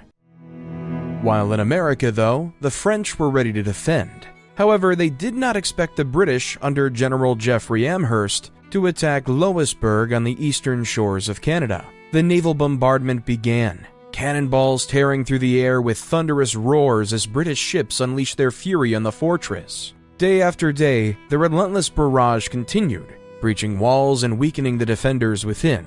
On June 23, 1758, the assault reached its climax. British troops stormed the breached walls, muskets firing, bayonets fixed. The defenders fought bravely, but the relentless British advance proved unstoppable. Street by street, bastion by bastion, the fortress was wrested from French hands. 2 weeks later, on July 8th, British General James Abercrombie devised an audacious plan to capture the fortress of Carillon in modern-day New York. With their large amount of troops and military planning, they felt they were ready to take over. However, French commander Louis-Joseph de Montcalm had fortified Carillon well. The fortress stood amidst a labyrinth of dense woods and rugged terrain. It was not just a fortress, it was a natural stronghold.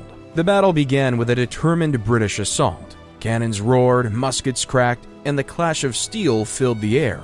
The British and American colonial troops pressed forward, but the French defenses were formidable. General Montcalm's troops, fighting with resolve, held their ground. The British and colonial forces could not breach the French defenses despite repeated attempts. The fortress of Carillon remained impregnable. As casualties mounted, Major General Abercrombie made a difficult decision to order a retreat. Next year, in 1759, the British were back at Fort Carillon, determined to take it over. This time under General Amherst, and through meticulous planning and luck, the English could take over the fort easily and renamed it Fort Ticonderoga. This created a new target for the British, Quebec. At first, Major General James Wolfe and Admiral Charles Saunders tried to besiege the city of Quebec. However, they were unprepared and retreated. Within Quebec, Montcalm's French defenders prepared for the inevitable showdown. The fateful day came on September 13, 1759. Wolfe hatched a daring plan. Under the cover of night, British troops scaled these seemingly insurmountable cliffs and descended upon the Plains of Abraham like ghosts. The Battle of the Plains of Abraham began in the dim light of dawn, in a brief but furious clash. The fate of Quebec hung in the balance. Both leaders, Wolfe and Montcalm, fell wounded in the heat of the battle. Wolfe, mortally injured, gazed upon the victory he had secured with his last breath. As the dust settled, news reached Wolfe that the British had emerged triumphant. The Plains of Abraham were theirs, but it came at a heavy cost. Wolfe had given his life for victory. With their city surrounded and supplies dwindling, the French forces had no choice but to surrender. On September 18, 1759, Quebec, the bastion of New France, fell into British hands. India, while all the way across the world in Madras, the French, under General Thomas Lally Tollendal's leadership, sought to eliminate England from the continent. The French forces, bolstered by Indian allies from the Mysore kingdom, descended upon the city with a fervor matched only by the sweltering heat. Cannons roared, muskets crackled, and the battlefield was enveloped in a tumultuous cloud of smoke and dust. The fate of Madras hung in the balance. Under the command of Colonel Eyre Coote, the British defenders put up a tenacious resistance. Wave after wave of French assaults crashed against their determined ranks. The battle raged on for hours, and the outcome remained uncertain. As the sun began its descent, a momentous turning point occurred. A British counterattack, led by Colonel Coote, struck at the heart of the French lines. The British soldiers' resolve, their disciplined musket fire volleys, and the cannon's thunder broke the French advance. The French forces, battered and weary, were forced to withdraw. As the year turned, the battleground shifted to Wandiwash, a region in southern India. Now a seasoned commander, General Eyre Coote faced off against the French under Comte de Lally Tollendal yet again. Despite their determination, the French were weakened by attrition, disease, and dwindling resources from the prolonged siege of Wandiwash. General Coote, seizing the moment, orchestrated a well-coordinated assault. The British forces pressed forward with unwavering resolve. As the day drew to a close, the outcome became clear. The French defenses crumbled before the relentless British advance. Comte de Lally Tollendal was captured.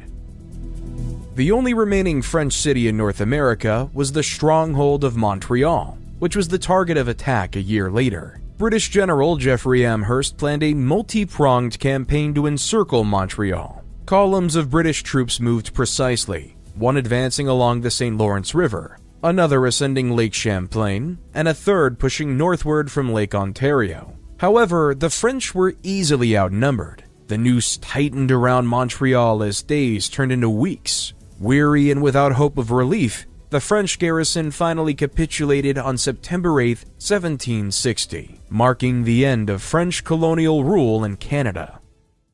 While a similar fate was in store for the French in the Indian subcontinent. As in the heart of the Coromandel coast, the British forces laid siege to the mighty city of Pondicherry. The city was fortified, its defenses formidable, but as months and the siege continued relentlessly, British cannons bombarded the city over and over again until January 15, 1761, when Pondicherry was capitulated. Later, the army would continue capturing the nearby French enclaves of Karaikal and Yanam. The British army would continue through the Malabar coast, near the Arabian Sea, capturing the French town of Mahe. While in the Mysore region, British forces in the Kingdom of Hyderabad clashed with the French and Mysorean troops near Seringapatam. The outcome was clear. The British and their allies emerged triumphant, eliminating French power in the subcontinent. However, the British were not done. In the Caribbean, the British were able to capture the islands of Guadeloupe, Dominica, Martinique, St. Lucia, and Grenada from the French, and Havana from the Spanish. It was clear to the world that the English were the ones to be in control. From the Caribbean to North America to India, the world was British, flying under the Union Jack. Due to their military success, the British was quite triumphant when it came to peace talks in Paris. France agreed to cede Canada to the British Empire, as long as the rights of French Roman Catholics in Canada were protected. The Spanish, still wanting to control Havana, made a trade England couldn't refuse. Havana would return to Spanish control in exchange for the swamplands of Florida in the American South. For India, the treaty reaffirmed British control of Bengal, Madras, and Bombay. The British were on top of the world. The English, reeling in debt and collectively weak, wanted to maintain peace in North America with the natives. So they passed the Proclamation of 1763, which created a boundary line across the Appalachian Mountains from Nova Scotia to Florida. Westward expansion by American colonists beyond this line was strictly prohibited. The British hoped to avoid costly conflicts with Native American tribes by creating a buffer zone. However, the Ohio Company under George Washington blatantly ignored such regulations because they were already there. Nevertheless, the English Parliament was right, because the war chief of the Odawa tribe, Pontiac and his allies were gearing up to attack. In May 1763, the Native Americans laid siege to Fort Detroit, which would be followed by the sieging of Fort Michilimackinac and Fort Sandusky. The British were stunned by the coordination and ferocity of these attacks. As the conflict escalated, the British under Colonel Henry Bouquet devised a plan to break the siege at Fort Pitt, formerly Fort Duquesne. The Battle of Bushy Run in 1763 was fierce, but it showcased British resilience and signaled that they could effectively counter Native American assaults. Pontiac, however, was not just a warrior, he was a diplomat as well. He crisscrossed the wilderness, forging alliances and building a loose coalition among the tribes. His leadership was instrumental in keeping the rebellion alive. By 1764, the rebellion began to lose momentum. Many tribal leaders recognized that continued fighting might not achieve their desired outcomes. Negotiations commenced, and eventually, there was peace. After over 100 years of dealing with the British East India Company, the Mughal Empire was in a state of decline and near collapse, while the English were able to get rights to India through the Treaty of Paris. Hence, in 1765, England signed the Treaty of Allahabad with the Mughal Empire, which changed British relations in the subcontinent. This treaty granted the English East India Company Diwani rights, or the right to collect taxes. This means the company was given the right to collect revenue, land revenue administration, on behalf of the Mughal Emperor Shah Alam II in the provinces of Bengal, Bihar, and Orissa. Essentially, the company gained control over these territories' economic and financial administration. In return for the Diwani rights, the British East India Company agreed to pay an annual tribute of 2.6 million rupees to the Mughal Emperor. This was seen as a symbolic gesture to maintain the appearance of Mughal sovereignty. In principle, though, they were now colonies of the British. Even with the Treaty of Allahabad, the British were in financial debt after the 7 Years' War. So, in America, they passed the Stamp Act of 1765, which required American colonists to place an embossed revenue stamp on virtually all printed documents. The way to receive this stamp is by paying money directly to the British government as direct tax. The purpose of this act was for the British military to pay their troops after the 7-Year War. However, the colonists detested this new policy, so they came up with the slogan, "No taxation without representation," since they were not included in the English Parliament. Due to this immediate backlash from the tax, it was repealed and replaced by the Declaratory Act, which says Parliament hath, and of right ought to have, full power and authority to make laws and statutes of sufficient force and validity to bind the colonies and people of America in all cases whatsoever. The British felt they had the right to do whatever they wanted with their colonies. The question remained, what would the American colonies do about it? While the Americans were upset about taxation, the English were not done expanding. When James Cook in 1768 embarked on the HMS Endeavour, he was sent on a mission to explore the mysterious and vast South Pacific. With sails billowing in the wind, Cook and his crew departed from Plymouth, England in August. Their destination was the farthest reaches of the known world, where the boundaries of science and discovery blurred into the infinite blue horizon. After years of arduous sea travel, they made it to the southern hemisphere, where in April 1770, they discovered an unexpected landmass. Before this part, explorers thought they had the entire world figured out. But yet, James Cook just stumbled upon the continent of Australia. Cook and his crew made their first landfall at a place now known as Botany Bay, in what would become New South Wales, Australia. Stepping ashore, they encountered a landscape unlike any they had seen before. Exotic flora and fauna greeted them, as did the indigenous people who had called this land home for millennia. Cook's mission was not just to claim the land for Britain, but also to record the area. Cook and his crew spent months meticulously charting the eastern coastline of this vast continent. They sailed northward, their maps growing more detailed with each passing day. Cook was a skilled navigator whose precise measurements in cartography were unrivaled. As they ventured farther north, they encountered a range of environments, from dense rainforests to pristine beaches and coral reefs, to kangaroos and koalas, to venomous snakes and crocodiles. The world's newest and most dangerous frontier was discovered.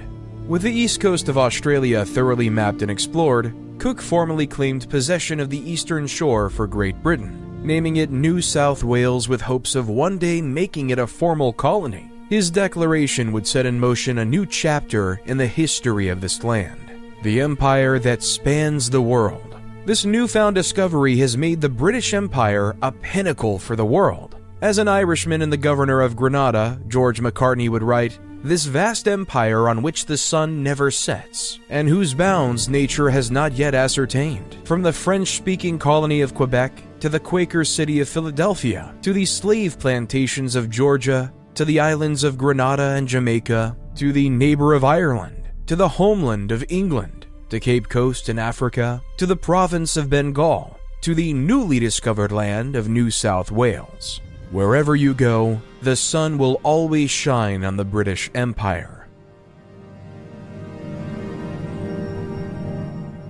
But sometimes the sun can shine too bright, because a revolution was on the horizon in the 13 colonies of America. On July 4th, 1776, a famous letter was signed in Independence Hall in Philadelphia titled "The Declaration of Independence," with the words that echo throughout America today. "We hold these truths to be self-evident, that all men are created equal, that they are endowed by their Creator with certain unalienable rights, that among these are life, liberty, and the pursuit of happiness." However, this document wasn't just a battle cry for the American colonists. Rather, it was a scathing letter directed towards King George III, with 27 reasons why they were revolting. As the American founding fathers would put it, the colonies of the Americas were founded on the principles of freedom. The original colonists moved to America because they objected to the current religious or economic situation within the British mainland. They were the ones who rejected their rules. They were the ones who wanted to create their own way. And so, when John Hancock signed his name in giant letters, followed by 55 of his compatriots, a war for freedom was on. General George Washington and his men were in Long Island, New York, desperate to defend the American home front. His Continental Army, composed mainly of civilians turned soldiers, now bore the weight of America's newfound freedom. They held a fervent belief in liberty, but lacked the seasoned experience of their adversaries. Across the water, British General William Howe prepared for a swift victory. A professional soldier with a record of battlefield successes, Howe was determined to put this colonial rebellion to rest. With his disciplined British soldiers, hired Hessian mercenaries, and loyalists supporting him, the stage was set for a grand military display. As dawn broke on August 27, 1776, the serene landscapes of Brooklyn were ruptured by the sounds of warfare. Utilizing their superior training, the British soldiers executed an ingenious flanking maneuver. The American defenders were taken by surprise and forced to retreat, allowing the British to retake New York. However, by December, George Washington wasn't ready to give up. His new target was the Hessian camp in Trenton, New Jersey. With 2,400 men in tow, Washington began the dangerous crossing. Navigating treacherous ice floes and fighting exhaustion, they reached New Jersey's shores. With the darkness as their cloak, they marched towards Trenton, muskets at the ready, spurred on by the promise of dawn and the element of surprise. As the first light of December 26th broke, the Continental Army descended on the sleepy town of Trenton. The Hessians, caught entirely off guard, scrambled to their positions. Their muskets, dampened by the cold, failed to fire, while the booming voices of American sergeants echoed orders in the early morning air. The Hessians, overwhelmed and outmaneuvered, surrendered to the resurgent Americans. However, the British were not done. By September 1777, General John Burgoyne hatched a plan to sever New England from the rest of the colonies. But the Americans, under the leadership of General Horatio Gates and Benedict Arnold, stood in defiance. Saratoga became the stage where the fate of two worlds would be decided. At Freeman's Farm, the first encounter saw the Americans pushed back. But it wasn't a clear victory for Burgoyne. His forces were heavily bruised. A few weeks later, at Bemis Heights, the British would taste the full wrath of the American spirit. Against the odds, the Continentals held firm, repelling the British assault. By October 17th, a shocked and humiliated Burgoyne surrendered his entire army. The Americans won. News traveled to the corners of the world, including the Versailles Place in Paris. King Louis XVI, who was bitter at the French humiliation during the 7 Years' War, saw his chance to defeat and weaken the British. The victory of Saratoga was undeniable proof that America could win this war, which allowed diplomat Benjamin Franklin to convince King Louis XVI to join the war against their mutual enemy. Their Franco-American alliance was the united front of the Americans in the Siege of Yorktown in 1781. The esteemed British general Lord Charles Cornwallis had led his troops into Yorktown. The peninsula, he believed, was a stronghold. Its access to the York River meant the British Navy could quickly reinforce or evacuate them. But as he set about fortifying his position, little did he know that the web of fate was unweaving against him. They knew what to do once General George Washington and French General Jean-Baptiste Rochambeau heard of Cornwallis's location: to lay siege to Yorktown. As September wore on, Cornwallis began to sense the encroaching danger. Washington and Rochambeau's forces had begun their relentless march, and soon the outskirts of Yorktown echoed with the march of thousands of boots. But the true shock for Cornwallis came from the water. The French had bested the mighty British fleet, his lifeline. The York River and the Chesapeake Bay were no longer his escape routes. They were traps. The siege began with an intensity that shook the very foundations of Yorktown. Day after day, the American and French cannons fired, weakening the British defenses. The morale of Cornwallis's men plummeted as provisions ran low and hope grew dimmer. By mid-October, the situation for Cornwallis grew desperate. His defenses crumbled, his men were demoralized, and escape routes were sealed. On the morning of October 17th, a white flag rose over Yorktown. Cornwallis sought a ceasefire and surrendered. 2 years later, the Treaty of Paris, 1783, was signed in Paris, and America was officially independent, creating a physical border between the free Americans and the British colonies of Quebec. The once enemies are now neighbors. The English might have lost America, but their power in India was only growing. With many Indian provinces, including Bengal, going through a famine, the need for financial wealth grew. So, in 1784, English Prime Minister William Pitt could redefine the Anglo-Indian relationship again by passing the East India Company Act of 1784. The English East India Company was still able to retain financial control over Bengal, Madras, and Bombay. However, critical political decisions would be left for a secret 6-person council selected by the king to rule over the Indian colonies without any form of representation from the Indian people. This committee was aptly named the Board of Control. Learning from their failures in America, they kept it top secret with minimal oversight and records. The Board of Control was able to do anything they pleased in a continent they barely knew. With the Americas officially not a British colony anymore, the British needed to find a new place to send their prisoners. The choice was obvious. The unhospitable desert land of Australia was discovered just a mere 2 decades ago. Captain Arthur Phillip guided 1,400 people, half of whom were convicts, to the newly discovered New South Wales. So on May 13, 1787, Captain Arthur Phillip, guiding 700 convicts and 700 free settlers, left Portsmouth, England, and took a journey of over 24,000 kilometers and 8 months to Botany Bay, New South Wales.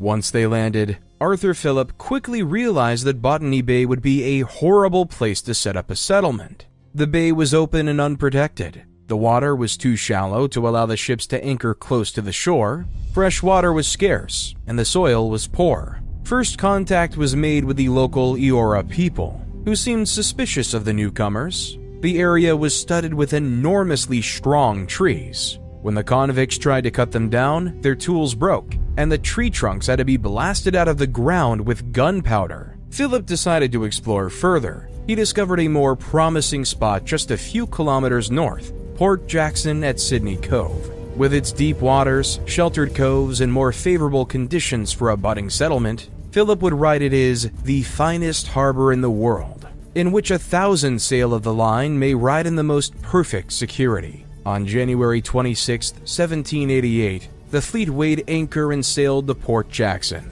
The site selected for the anchorage had deep water close to the shore, was sheltered, and had a small stream flowing into it. Philip named it Sydney Cove, after Lord Sydney, the British Home Secretary. This date is celebrated as Australia Day. However, this too was not enough to stop the incoming famine. These Europeans were not used to Australia's harsh, unpredictable climate, nor knew how to feed themselves. The colony struggled to survive, but that did not stop the English from sending more and more prison hulks to the shores of Australia. As the colony could not support themselves, they continued to grow and struggle. The English may have lost America, but their stranglehold over the continent was not done. As the Americans were creating the Constitution and testing out this idea of democracy, many of the British loyalists and former slaves who disagreed with American ideals fled to British colonies of Canada. However, Quebec was still home to many French people who had their own culture and wanted to ensure it was protected. Nevertheless, as more and more British loyalists were about to move in, the French Canadians were ready to fight. However, instead of starting a new law, the British Parliament created the Constitution Act of 1791, which divided Canada into two colonies, Upper and Lower Canada. Upper Canada, in modern-day southern Ontario, was quickly anglicized. They would adopt British common law Anglicanism and were home to many escaping loyalists. Lower Canada, on the other hand, maintained French civil law, French Catholicism, and the French language. Even though they may be under the rule of the English, they were able to keep their culture entirely separate. The act also allowed Upper and Lower Canada to have a legislative assembly for both colonies. However, they still did not have any parliamentary representatives. For the former slaves, who fought for Britain in exchange for freedom in the American Revolution, found life in Canada to be quite hard. They may have been freed, they were not equal. They were still discriminated against and were quite poor. They had expected a better life, better prospects, and true freedom. That's why, in the crisp winter of 1791, abolitionist and British naval officer John Clarkson proposed a new African town called Freetown, a place where the slaves would not have to deal with the cold, harsh Canadian winters and even harsher discrimination. So, on February 26, 1792, more than 1,100 former slaves got on a ship that sailed out of Nova Scotia back to their ancestral homeland. On March 9th, they landed on the coast, where they created the small town of Freetown as part of the Sierra Leone Company. While Sierra Leone was being founded, the Dutch rule of the Cape Colony was ending. The Cape, a seemingly remote outpost at the southern tip of Africa, was more than just a refreshment station for weary sailors. It was the gateway to the East, a strategic jewel that every European power coveted. For the Dutch, it was home, where they had laid roots, mingled with indigenous cultures, and built a life for over a century. But as the winds from the north grew more robust, they brought British ships on the horizon. Admiral Elphinstone, leading the British fleet, knew the stakes. Control the Cape, and you control the seas to the East Indies. So the British troops moved in and took over the colony from the Dutch. Back in Isles, Ireland was tired of being under the thumb of British rule yet again. The decimation of their ancient language of Gaelic and their religious beliefs of Catholicism were being stripped. In other colonies, the British were becoming more tolerant. However, they refused such acceptance in Ireland. So, in May 1798, the flame of rebellion was lit. From the lush fields of Wexford to the rocky shores of Antrim, Ireland rose. A young farmer named Sean O'Brien led a band of rebels fighting pitched battles against well-trained British forces. They faced victories and defeats, moments of camaraderie, and heart-wrenching losses. In one poignant moment, atop Vinegar Hill after a fierce battle, Sean looked over the land, his land. Despite the British victory that day, he saw not the end, but the beginning of a long struggle for freedom. The rebellion reached its climax when French forces, allies in the Irish cause, landed on the shores of County Mayo. It felt as if liberation was within reach, but the seasoned British forces proved too formidable. The French, along with their Irish allies, suffered defeat. Another failed Irish rebellion. While in the Sultanate of Mysore in India, the British were gaining influence and power. Tipu Sultan, the leader of the Mysore people, contacted the French, asking to be allies to destroy the English, like how they did in America. But yet France did not help this time, forcing the Mysorean people to defend for themselves. The news of Tipu's secret correspondence with the distant French engulfed the world in flames due to the British vast spying network. The Governor-General, Richard Wellesley, saw the potential danger of a Franco-Mysorean front. Determined to nip this threat in the bud, the British sought allies in the Nizam of Hyderabad and the formidable Marathas. As the British and their allies began their march, closing in on fortresses and territories, the atmosphere in Mysore grew tense. The roads leading to Seringapatam, Mysore's proud capital, echoed with the march of British boots and the rumbles of their cannons. Tipu, clad in his royal attire, frequently consulted with his generals. The map of his empire spread out before him, marked with strategies and plans. The weight of a kingdom's hope rested on his shoulders. The climax approached as the British forces, led by General Harris and a young yet notable officer, Arthur Wellesley, surrounded Seringapatam. With its stone walls and swirling river, the mighty fortress city had stood tall for years. Now, it was the last bastion of resistance against the British advance. For days, cannons, gunfire, and battle cries filled the air. The people of Mysore prayed for their sultan, their tiger. But on May 4th, 1799, tragedy struck. As British forces stormed the fortress, Tipu Sultan, fighting fiercely in defense of his beloved city, fell. With his death, the resistance crumbled. Mysore was divided, with large swaths of its territory taken by the victors. The Wodeyar dynasty, once rulers of the region before Tipu's rise, were restored to the throne, but only as puppet monarchs to the British. With the failure of the Irish Rebellion, the English wanted to find a way to ensure the Irish would never revolt again. So the United Kingdom Parliament, which already involved Wales, England, and Scotland, would include Ireland for the first time on the eve of January 1st, 1801.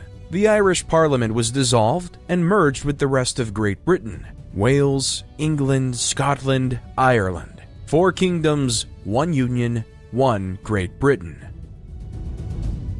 Major General Richard Wellesley wasn't done expanding the English influence in India. On September 23, 1803, Wellesley and his 7,000 troops crossed the Kaituna River and faced the fragmented Maratha Confederacy, with an army of over 40,000 soldiers and an untold amount of battle elephants. The British aimed to flank the Marathas, but soon realized they were up against the entire Maratha force, leading to direct engagement. The Marathas were known for their cavalry and guerrilla warfare tactics. The swift charges of the Maratha cavalry posed a severe challenge to the British infantry squares. Meanwhile, the Maratha artillery relentlessly pounded the advancing British troops. However, the British had 2 advantages: superior training and discipline of their troops, and a more coordinated use of artillery. As the battle intensified, the British artillery began to find its mark, wreaking havoc on the Maratha formations. As the days went on, both sides had considerable losses, but the Marathas had to withdraw and sign the Treaty of Deogham. This saw Maratha chieftain Raghojee II give the territories situated north of the Warda, Gowilgar, and Narnala to the British, along with the district of Cuttack. However, back in Europe, the British would be put on the defensive by Napoleon Bonaparte, the ambitious French emperor who had his eyes on conquering Europe. Napoleon needed control over the waves to secure his dominion over Europe, which meant breaking the British naval blockade. The French and their allied Spanish fleet had been harbored in Cadiz. Together, they would clear the English Channel, allowing Napoleon's armies to invade Britain. However, Admiral Lord Horatio Nelson was aware of their planned attacks. So, as the sun climbed the horizon, Nelson, aboard the HMS Victory, made a daring choice. Eschewing traditional naval tactics, he ordered his fleet to split into two columns and charge directly at the Franco-Spanish line. It was a bold move, one that risked everything. The thunder of cannons broke the morning silence. Amidst the din and smoke, the two navies clashed. The British ships, notably the Victory and the Temeraire, bore down upon the enemy, with Nelson's tactic aiming to slice through their line, creating chaos. As the hours wore on, the superior training and tactics of the British began to tell. One by one, Franco-Spanish ships were either captured or rendered combat ineffective. By sunset, the British had established their dominance of Europe.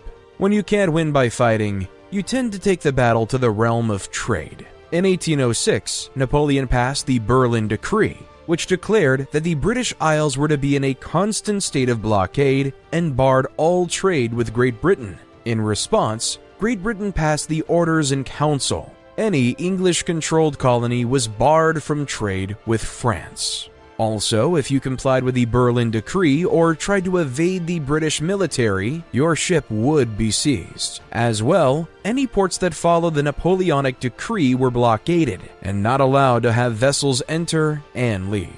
The Battle of the Blockades was on. As the English and French fought about trade, Great Britain changed the game once again. In 1807, the British Parliament passed the Abolition of the Slave Trade Act, which made it illegal to engage in the slave trade within the British colonies. However, slavery was still legal. You could still own a slave, you couldn't trade them internationally. Most English fighting during the Napoleonic Wars occurred on the Spanish Peninsula in the water, such as the Battle of Orleans, the Battle of Vimero, and the Battle of Corunna. Napoleon, who was spreading out his resources across the continent, didn't have enough to fight the British. He just allowed his navy to get decimated by the British. While the British were more successful in battle, they still needed more recruits for the Royal Navy. Under the Order in Council, the British seized 400 American merchant ships and their cargoes between 1807 and 1812 and drafted them to the Royal Navy. Also, France and England creating sanctions for one another made it impossible for Americans to receive any trade from the rest of Europe.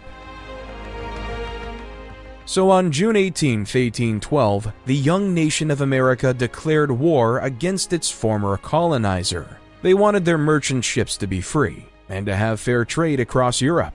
So, American General William Hull went into the inlands of Upper Canada, trying to capture it. However, he was unsuccessful and retreated back to Fort Detroit. This led British Major General Isaac Brock and their Shawnee allies under Tecumseh to target Detroit. Tecumseh had his warriors parade in and out of the woods multiple times, creating the illusion of a much larger force. This, along with the intimidating war cries and other deceptive tactics, made Hull believe he was vastly outnumbered. Meanwhile, Brock sent a demand for surrender, hinting that if a battle began, he might be unable to control the native warriors from attacking American civilians and soldiers alike. This psychological ploy preyed on Hull's fears. Without a shot being fired from the British cannons, and with minimal direct engagement, Hull surrendered Fort Detroit to the British on August 16, 1812. The war wouldn't get any easier for the Americans because on January 18, 1813, a small American army wanted to reclaim Detroit.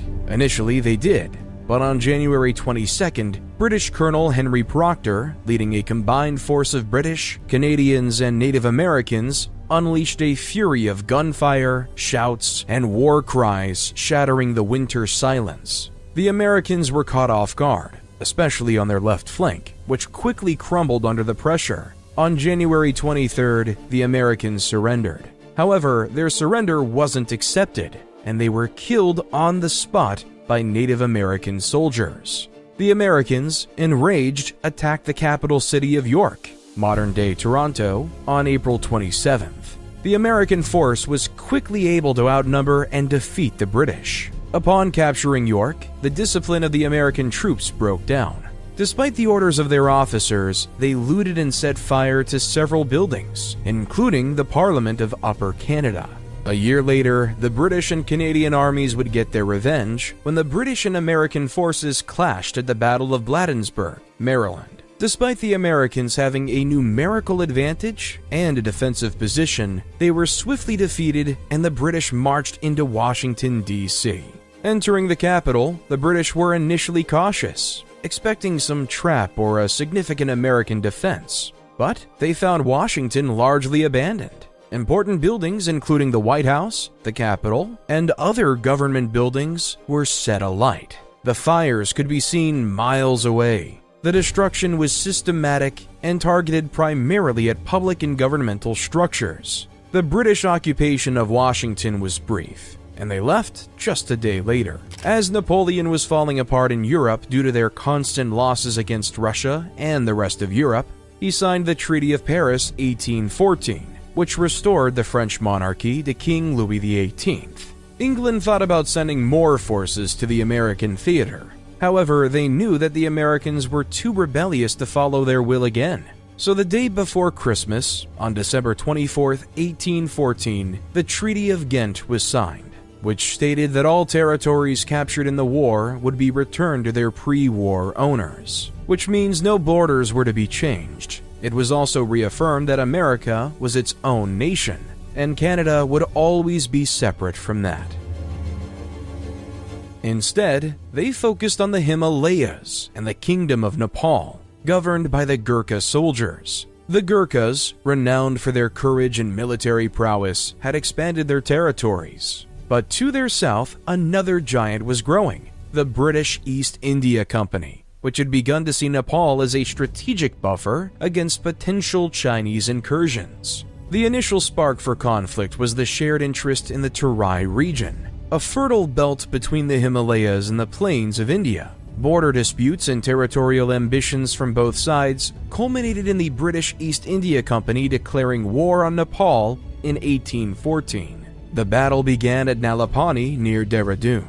The fortress there, defended by the brilliant Gurkha commander Amar Singh Thapa, resisted British advances for over a month, giving the Gurkhas their first taste of the formidable might they were up against. However, the British, unaccustomed to mountain warfare and underestimating the Gurkhas, found themselves repelled repeatedly. The Gurkhas employed guerrilla tactics in various encounters, leveraging their knowledge of the local terrains. However, the British had superior numbers, advanced weaponry, and strategic depth. Over the months, critical areas like the Kathmandu Valley were threatened, and the Gurkhas felt the strain of the war despite their bravery and dedication. By early 1815, it was evident that the Gurkhas, though fierce and admirable in their resistance, couldn't stem the tide. Peace talks commenced, leading to the Treaty of Shugali in 1815. Nepal was forced to cede a significant portion of its western and eastern territories to the British,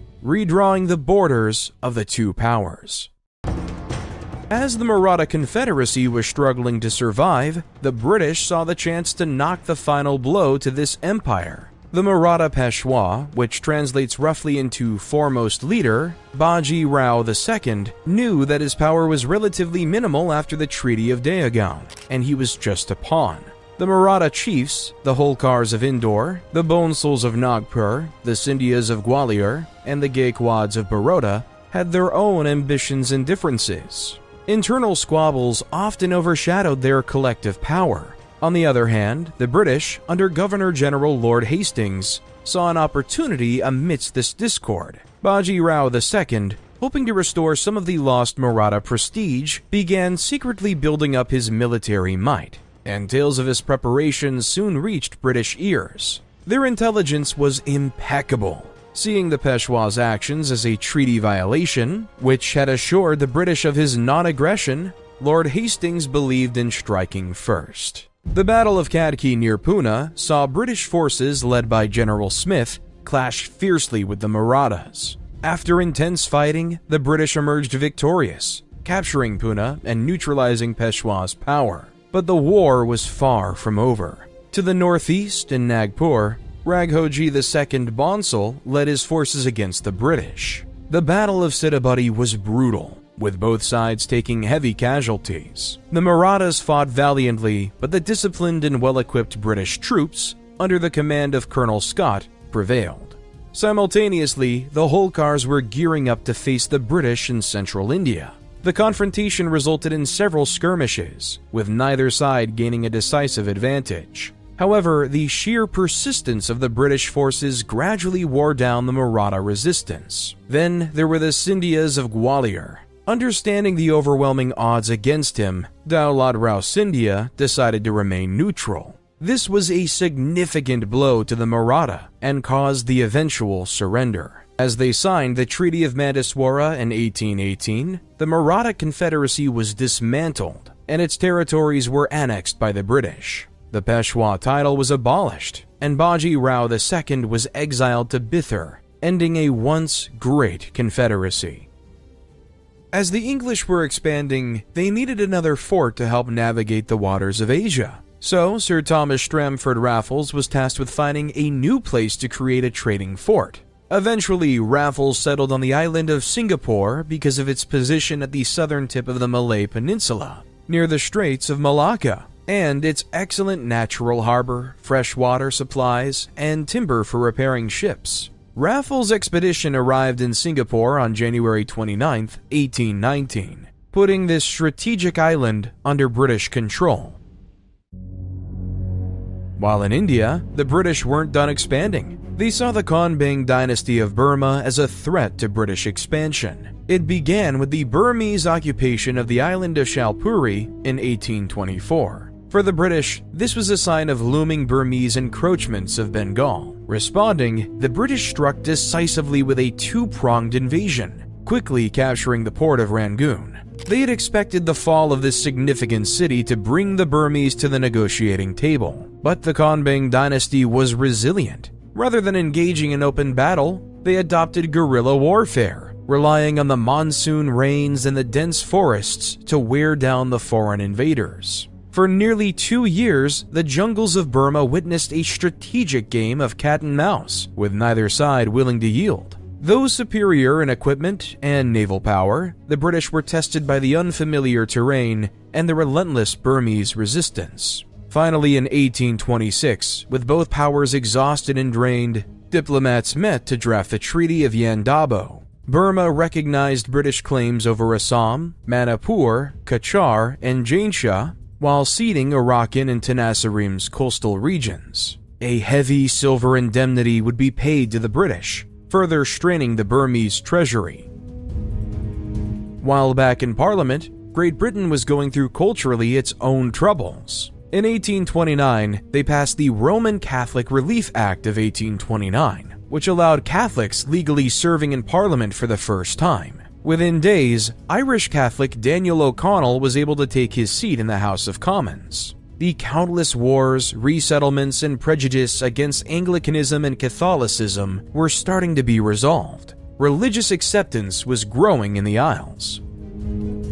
However, acceptance of the Aboriginal people of Australia was not part of the plan. The island of Van Diemen's Land, now known as Tasmania, had been inhabited by the indigenous Palawa people for thousands of years. However, the British arrival and the ever-increasing number of settlers made it hard for the Palawa people to survive. This resulted in the Palawa, in their bid for survival, occasionally raiding settler farms for food. The settlers, feeling threatened, often retaliated with violence. As time went on, confrontations became more frequent. Reports of violent skirmishes, kidnappings, and killings became commonplace. The settlers termed these confrontations the Black War. As tensions escalated, the colonial administration under Lieutenant Governor George Arthur declared martial law, allowing settlers to kill Palawa on sight. In a large-scale attempt to resolve the issue, 1830 saw the formation of the Black Line.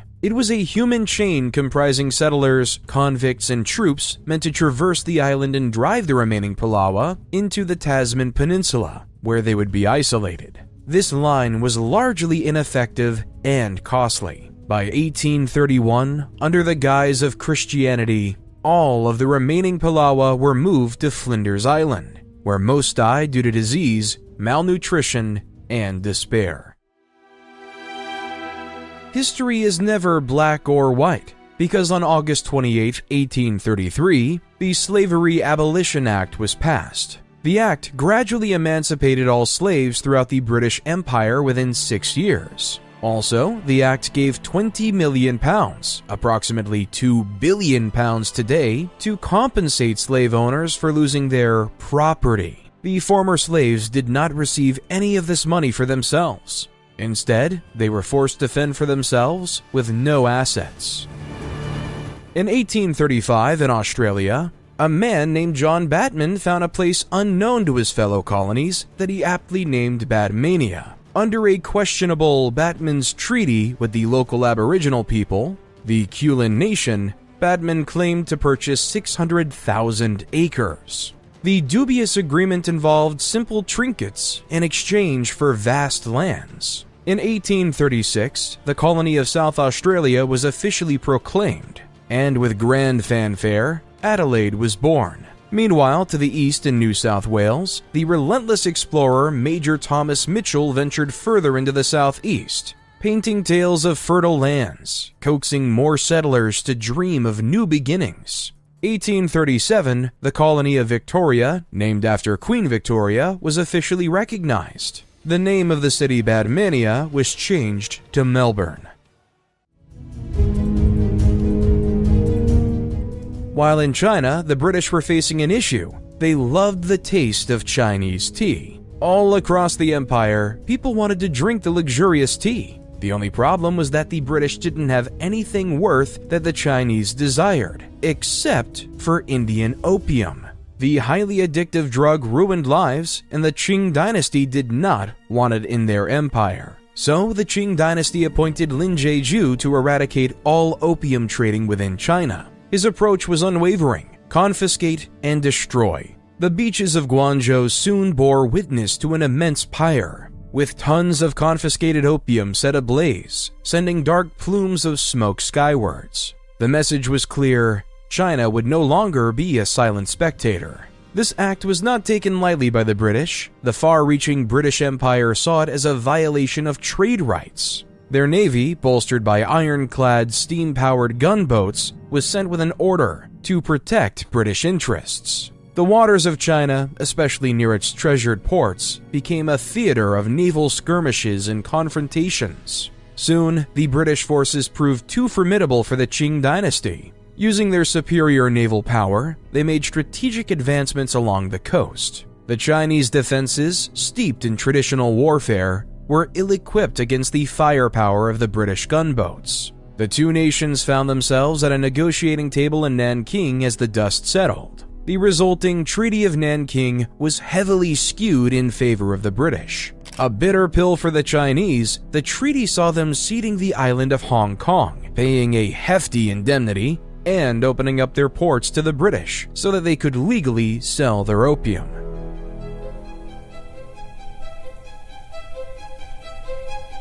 Off the coast of Australia lies the attractive island of New Zealand. Many British settlers moved from Australia to the neighboring island to establish their homes. However, the islands were not empty. They were inhabited by the Maori people, an Aboriginal tribe that has been there for thousands of years. Lieutenant Governor William Hobson had the task of securing British sovereignty over New Zealand. So he wrote the Treaty of Waitangi in a matter of days in English, and then, shortly after, it was translated into Maori. On February 6th, when 500 Maori citizens debated the treaty, they thought they discussed the same document. However, the translation was inaccurate, which caused future tension. In the English version, Maori cede the sovereignty of New Zealand to Britain. Maori give the Crown an exclusive right to buy lands they wish to sell, and in return are guaranteed full rights of ownership of their lands, forests, fisheries, and other possessions.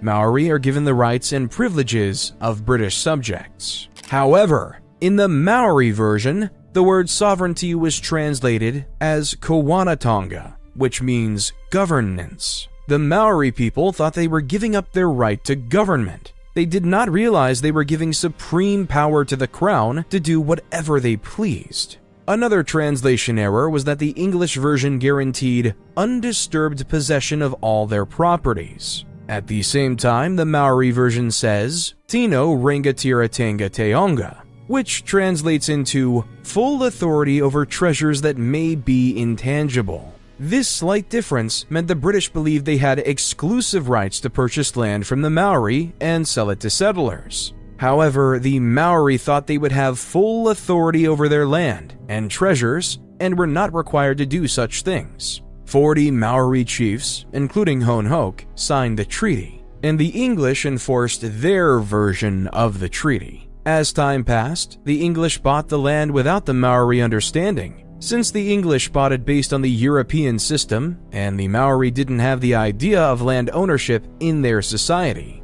that's when Hone Hoke realized signing was a mistake. The Maori were no longer independent. So, in a bold act of defiance, Heki, with the help of his allies, felled the Union Jack on Mikey Hill, not once, but 4 times. The Cowitti settlement of Kororika, modern-day Russell, soon became the battleground.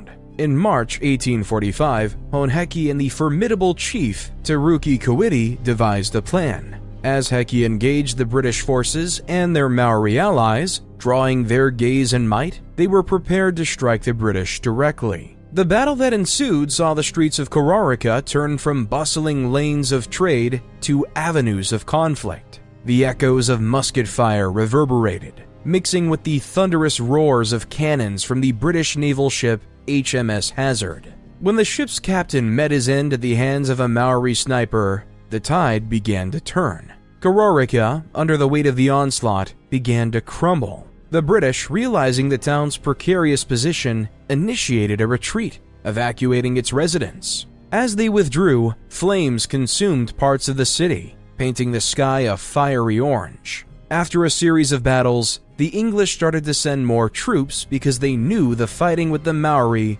wasn't done.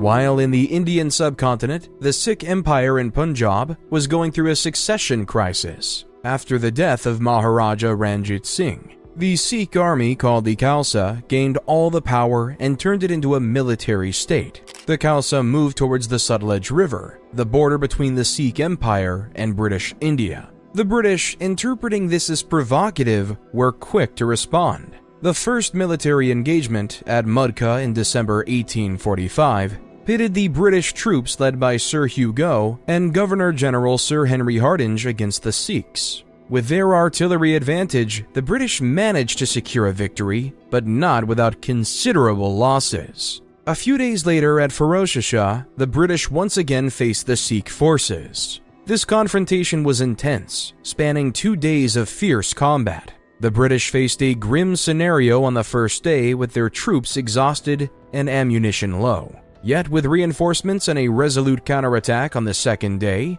they claimed another hard-fought victory. In the aftermath, the Treaty of Lahore was drafted. The Sikhs were made to cede the valuable region between the Beas and Sutlej rivers, pay reparations, and recognize a British resident in Lahore. However, the peace was short-lived, because under Sikhs leaders Maharaja Duleep Singh and Dewan Mulraj wanted their land back. After many battles were fought, the Battle of Gujarat was underway. The British forces unleashed a concentrated artillery bombardment against the Sikh positions. The relentless firepower, coupled with a coordinated infantry and cavalry assault, broke the Sikh lines, leading to a decisive British victory. This led to the Second Treaty of Lahore in March 1849. Maharaja Duleep Singh, the young ruler of the Sikh Empire, was formally deposed, and the empire was annexed into the British East India Company's territories. Punjab was officially under British control.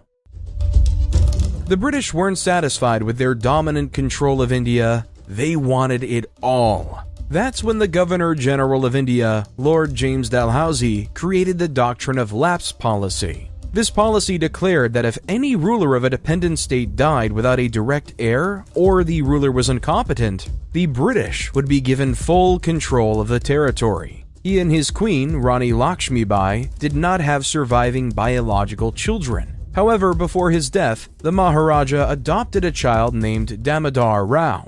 Rani Lakshmibai presented the young Damodar Rao to the British officers as the heir to the throne of Jhansi. However, Governor-General Lord Dalhousie, invoking the doctrine of lapse, refused to recognize the adopted child as the legitimate heir. Instead, they were annexed by the British and lost all autonomy. Regions and princely states such as Satara, Jaipur, Sambalpur, Nagpur, and Awadh were all annexed this way. At the time, the British East India Company army was mostly made of Indian soldiers called sepoy. These sepoys were paid less and treated poorly, and they had enough of being under British rule. So in March 1857, a sepoy named Mangal Pandey mutinied against his British officers at Barrackpore, for which he was subsequently hanged. However, the spark had been sowed, and on May 10, 1857, in Meerut, 85 sepoys rebelled. They broke rank, stormed the jail, and released their 85 imprisoned comrades. But their rage didn't stop there.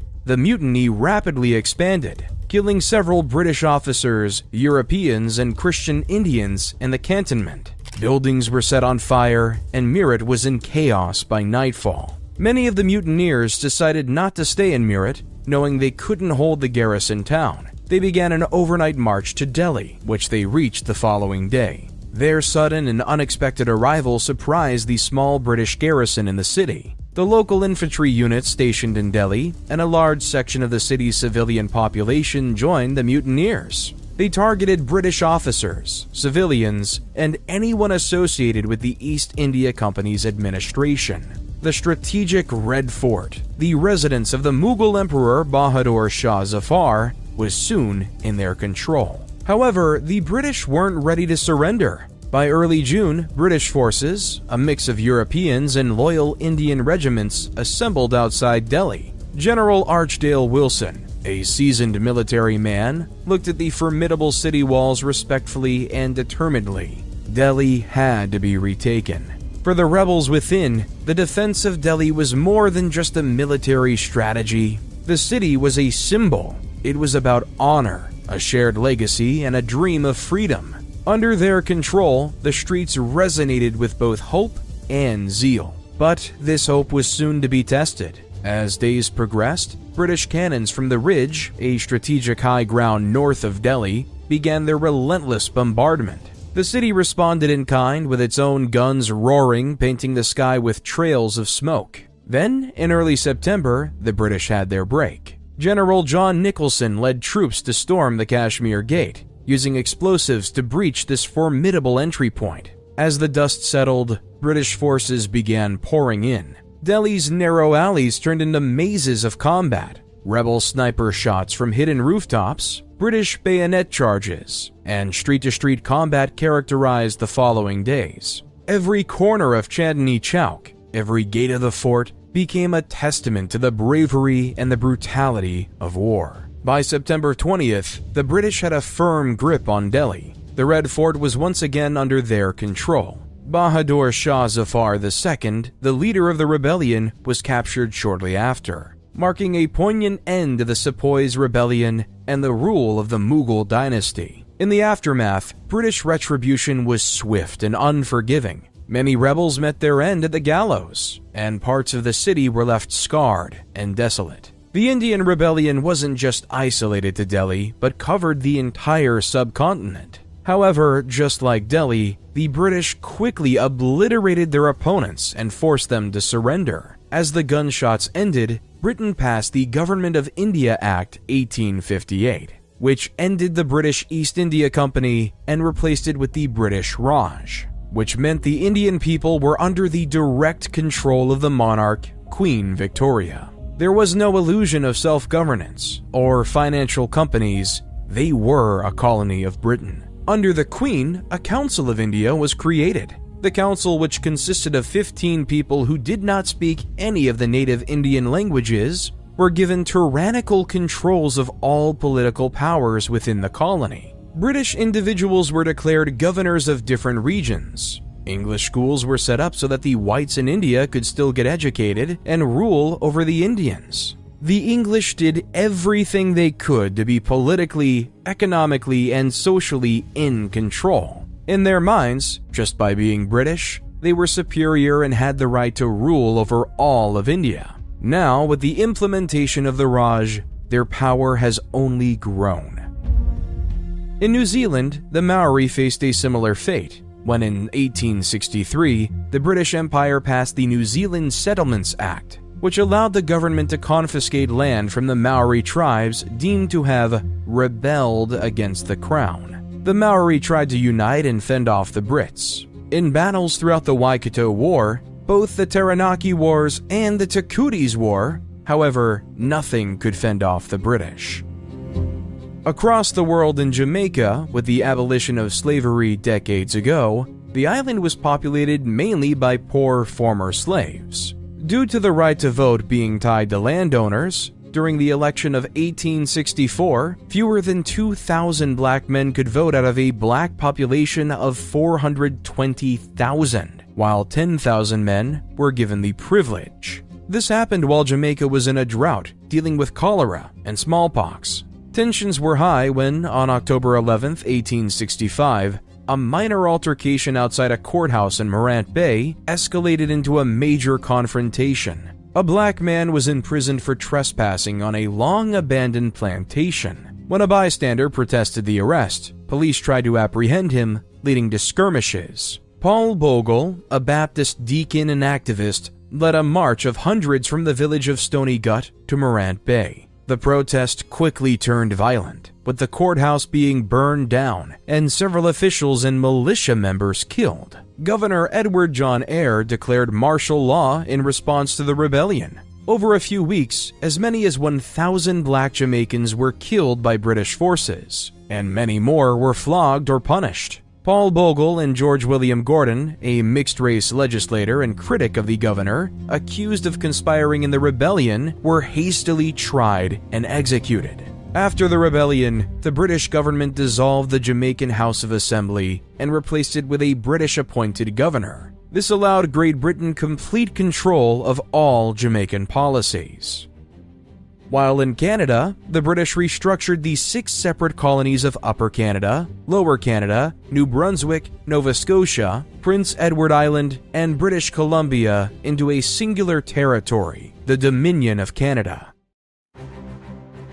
However, the Ashanti peoples in the Gold Coast, modern-day Ghana, felt they could take land from the British. The Fanti region was between the Ashanti and the British, a buffer that kept the two empires at bay. The Ashanti saw the Fanti territories as part of their sphere, while the British viewed them under their protection. This tenuous balance was about to be disrupted. Under King Kofi Karikari, the Ashanti people lauded a campaign into the Fanti lands. They laid siege to the coastal fort of Elmina, and soon the British colonial capital, Cape Coast, felt the weight of Ashanti ambition pressing upon it. It wasn't long before Sir Garnet Wolseley, a battle-hardened British officer armed with modern rifles and cannons, landed on the Gold Coast. Soon they met at the village of Amoaful, which the Ashanti had turned into a fortress that seemed impenetrable. When Wolseley's men reached the village, the Ashanti warriors used the dense underbrush for stealthy guerrilla attacks.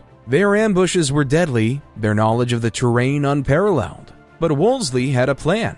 He dispatched his forces in multiple columns to surround and squeeze the Ashanti out of their defenses. As dusk approached, the village of Amoaful came under British control after witnessing fierce combat. The Ashanti warriors had to retreat.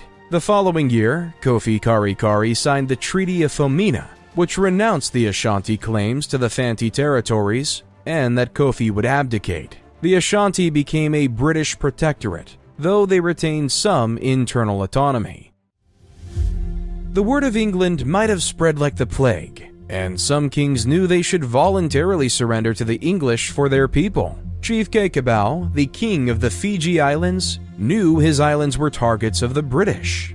Facing internal pressures, mounting debts, and the looming threat of involuntary annexation, Cacabao saw a potential solution in ceding sovereignty voluntarily. He believed becoming a British protectorate could ensure internal stability and guard against other colonial powers. After negotiations, on October 10, 1874, Cacabao formally joined the British Empire. Some areas could just be bought with money. The Suez Canal was completed in a French-Egyptian joint project in 1869. The Suez Canal was revolutionary because the waterway offered direct maritime passage between the Mediterranean and the Red Sea, slashing the duration of the voyage to the British Raj in India. However, building such a canal put Ismail Pasha, the Khedive ruler of Egypt, in extraordinary debt. So British Prime Minister Benjamin Disraeli raised £4 million to buy 44% of the canal shares. The value of this would be £378 million today. With the transaction finalized in 1875, the balance of power over the Suez Canal tilted decisively in Britain's favor. Sometimes other countries would be asked to join. In December of 1878, Sir Henry Bartle Frere sent an ultimatum to the Zulu king Cetshwayo. Frere felt that Zulus was getting too strong and needed to be stopped, so he told the Zulu to surrender or go to war. Cetshwayo chose to fight. So on January 22, 1879, on the plains of Isandlwana, the two forces first clashed with unforgettable fury. Using traditional tactics and shields, the disciplined Impi overran the British camp in an unprecedented victory, leaving over 1,300 British soldiers lifeless on the battlefield. However, spears and shields made out of cowhide can't beat muskets and helmets in the long run. On March 29th, the Zulu warriors faced a setback at Kambala, and by April 2nd at Jinjandlovu, it was evident that British technological superiority was beginning to tell. July 4th marked the final act of this drama. At the Royal Kraal of Ulundi, British and Zulu forces clashed for the last time. The British, under Lord Chelmsford, dealt a decisive blow, capturing the Zulu capital, allowing Britain even more control in South Africa. However, the British weren't done in South Africa because in December 1880, the Boers declared the gold-rich region of Transvaal independent, challenging the might of the British. A series of confrontations ensued. Using their intimate knowledge of the terrain, the Boers ambushed British troops at Brunghartsspruit, delivering a stinging blow. The British faced a monumental defeat atop Majuba Hill in February 1881. Losing their commander, Major General Sir George Pomeroy Colley. The intensity of Boers' resistance forced the British into reconciliation. By March 1881, the Treaty of Pretoria was signed, returning the Transvaal to the Boers, but under British suzerainty. Egypt, the once great country filled with pyramids and pharaohs, is now in debt to foreign bankers with little future prosperity. Ahmed Urabi, a young and charismatic officer in the Egyptian army, was ready for a change. Born into a peasant family, he had risen through the military ranks, not because of any privileged birthright, but due to sheer determination and skill. He saw the disparity daily, the Ottoman and Egyptian elite reveling in luxuries. At the same time, ordinary Egyptians toiled hard, sweat and blood feeding the elites and foreign bankers' dreams. Urabi met with fellow officers on a fateful day in a discreet tea house. Their passionate and heated conversations revolved around the pervasive European influence, the Suez Canal's control, and the need to restore dignity to the Egyptian people. That evening, casual musings evolved into an emotional vow to spark change. As word of his objectives spread, his cause quickly found resonance with the broader population.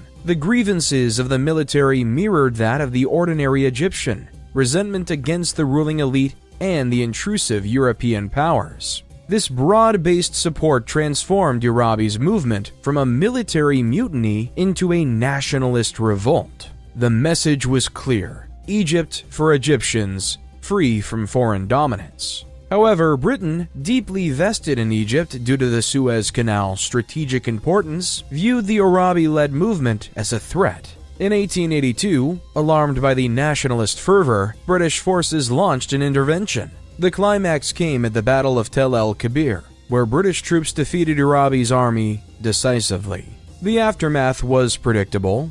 Ahmed Urabi was exiled to India, and while Egypt remained ostensibly an Ottoman province, it became a de facto British protectorate. The geopolitical realities of the Suez Canal and Britain's imperial designs meant that Egypt would remain under British influence for decades to come. On November 15, 1884, Chancellor of Germany Otto von Bismarck invited 14 representatives to Berlin to discuss the looming issue: colonization of Africa. At the time, it was politically necessary to spread the influence of your country over to the lands of another, because your regime would seem more powerful the more ground you could control. Since Europe had access to better military technology, they readily took over giant swaths of land. The issue, at least in the European minds, was that they didn't want to go to war with one another. Peace within Europe was the best way for them to reach prosperity. So, as the 14 nations met at the Berlin Conference, they decided to set the ground rules for how to colonize. During the conference, Germany had this idea that no colonial power should have any legal right to a territory unless the state exercised solid and effective political control, and if so, only for a limited period, essentially an occupational force. However, since England has been on the continent since the days of the slave ships of John Hawkins in 1562, they had a different idea. Like their colonies in India, they wanted to gain as much land on the continent as possible with minimal responsibility to make as much money as possible. Britain, represented by Edward Baldwin Mallet, got the conference to agree that any European nation could claim whatever land it liked with no repercussions. Of course, at this conference, there was no representation of Africa. No one at the meeting knew of their unique cultures, how the different tribes operated, and how they weren't all the same. At the Conference of Berlin, Africa was just a map that needed more European flags. Trades were made, Germany acknowledged Britain's claim over Zanzibar, and Britain acknowledged Germany's claim over Tanzania. This helped the British gain massive control within the African continent. The Protectorate of Bechuanaland was formed in modern-day Botswana. The British East African Company oversaw an area of 246,000 square miles from modern-day Somalia to Kenya. While in the south, the British South Africa Company wanted to expand the company from Cape to Cairo. However, this was never truly realized. Instead, they were relegated to the lands of modern-day Zimbabwe and Zambia. More handshakes and deals were to be made. In the Heligoland-Zanzibar Treaty, Germany ceded control of the Sultanate of Zanzibar, territories that would make up Kenya, and the Kingdom of Uganda, in exchange for Heligoland, an island off the coast of Germany, the Caprivi Strip, and large parts of Togoland and Cameroon and West Africa. Soon enough, the British found themselves in control of the British Nyasaland, present-day Malawi, through the British Central Africa Protectorate, the formal colonization status of Uganda, and the British East Africa Company to include most of the Kenyan regions. As the British drew these lines, conflicts with the native Africans were bound to happen. However, when the British forces were holding Maxim guns, the predecessor of the machine gun, and the Ndebele people, who were famous for their warfare, consisted of traditional spears and tall shields, the battle would be quickly decided. The British under Cecil Rhodes surrounded the Ndebele capital of Bulawayo and renamed the city to Rhodesia. The Ndebele people revolted again 3 years later in 1896, despite their known technological disadvantage. The revolts caught the settlers off guard, and they took refuge in forts like Rhodesia. However, as the months passed, the company, bolstered by reinforcements from the British Empire, began to turn the tide. The rebellion was brutally suppressed, leaders were captured, and a new era of dominance in Britain.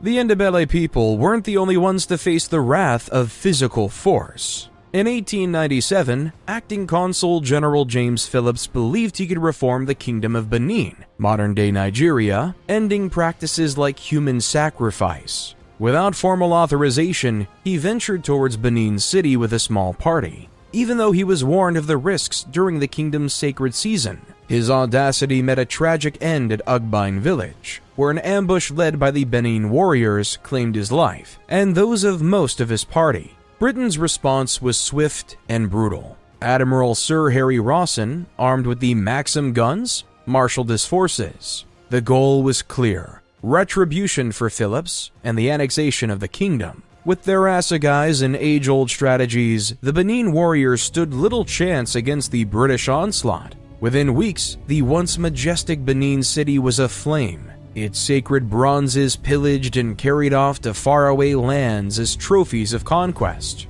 Benin was annexed into the British Empire. However, this line drawing sometimes led to conflict with other European powers. The remote settlement of Fashoda in Sudan was clearly claimed by the British. However, that didn't stop French captain Jean-Baptiste Marchand from placing the French flag at Fashoda when they arrived. When British General Sir Herbert Kitchener saw the flag, he knew something had to be done because of this transgression.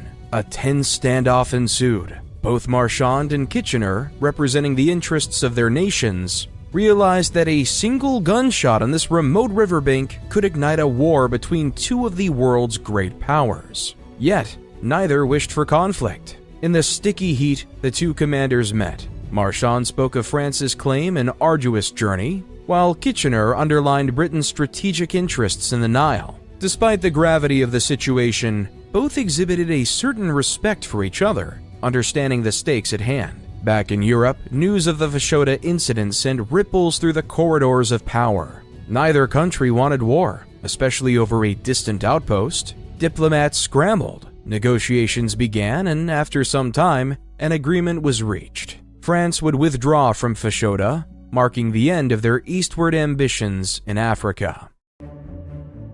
Meanwhile, in the grasslands of South Africa, the gold was found in the territories of the Boers. By October 1899, these tensions erupted into open conflict. The Boers, leveraging their deep understanding of the local terrain, adopted guerrilla tactics. They secured early victories, besieging key British-held towns like Ladysmith, Kimberley, and Mafeking. The British, initially underestimating the Boers, found themselves on the defensive as the war raged on. The Boers, primarily farmers by trade but fierce fighters by necessity, were deft in guerrilla warfare, striking quickly and melting back into the vast South African landscape. Traditional military strategies failed against such tactics, leading British commanders to believe that the key to defeating the Boers was to target their logistical and moral support. In pursuit of victory, Field Marshal Lord Roberts, and later General Lord Kitchener, sanctioned a policy called Scorched Earth.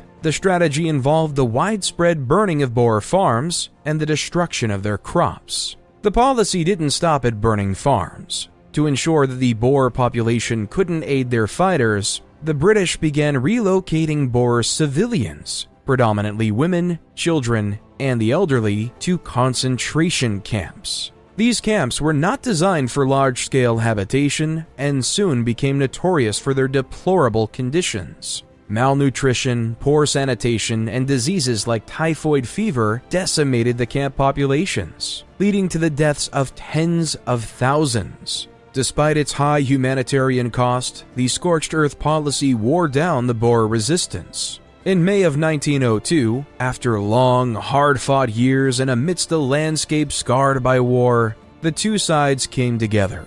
The Treaty of Vereeniging was signed, and the Boer republics became a part of the British Empire.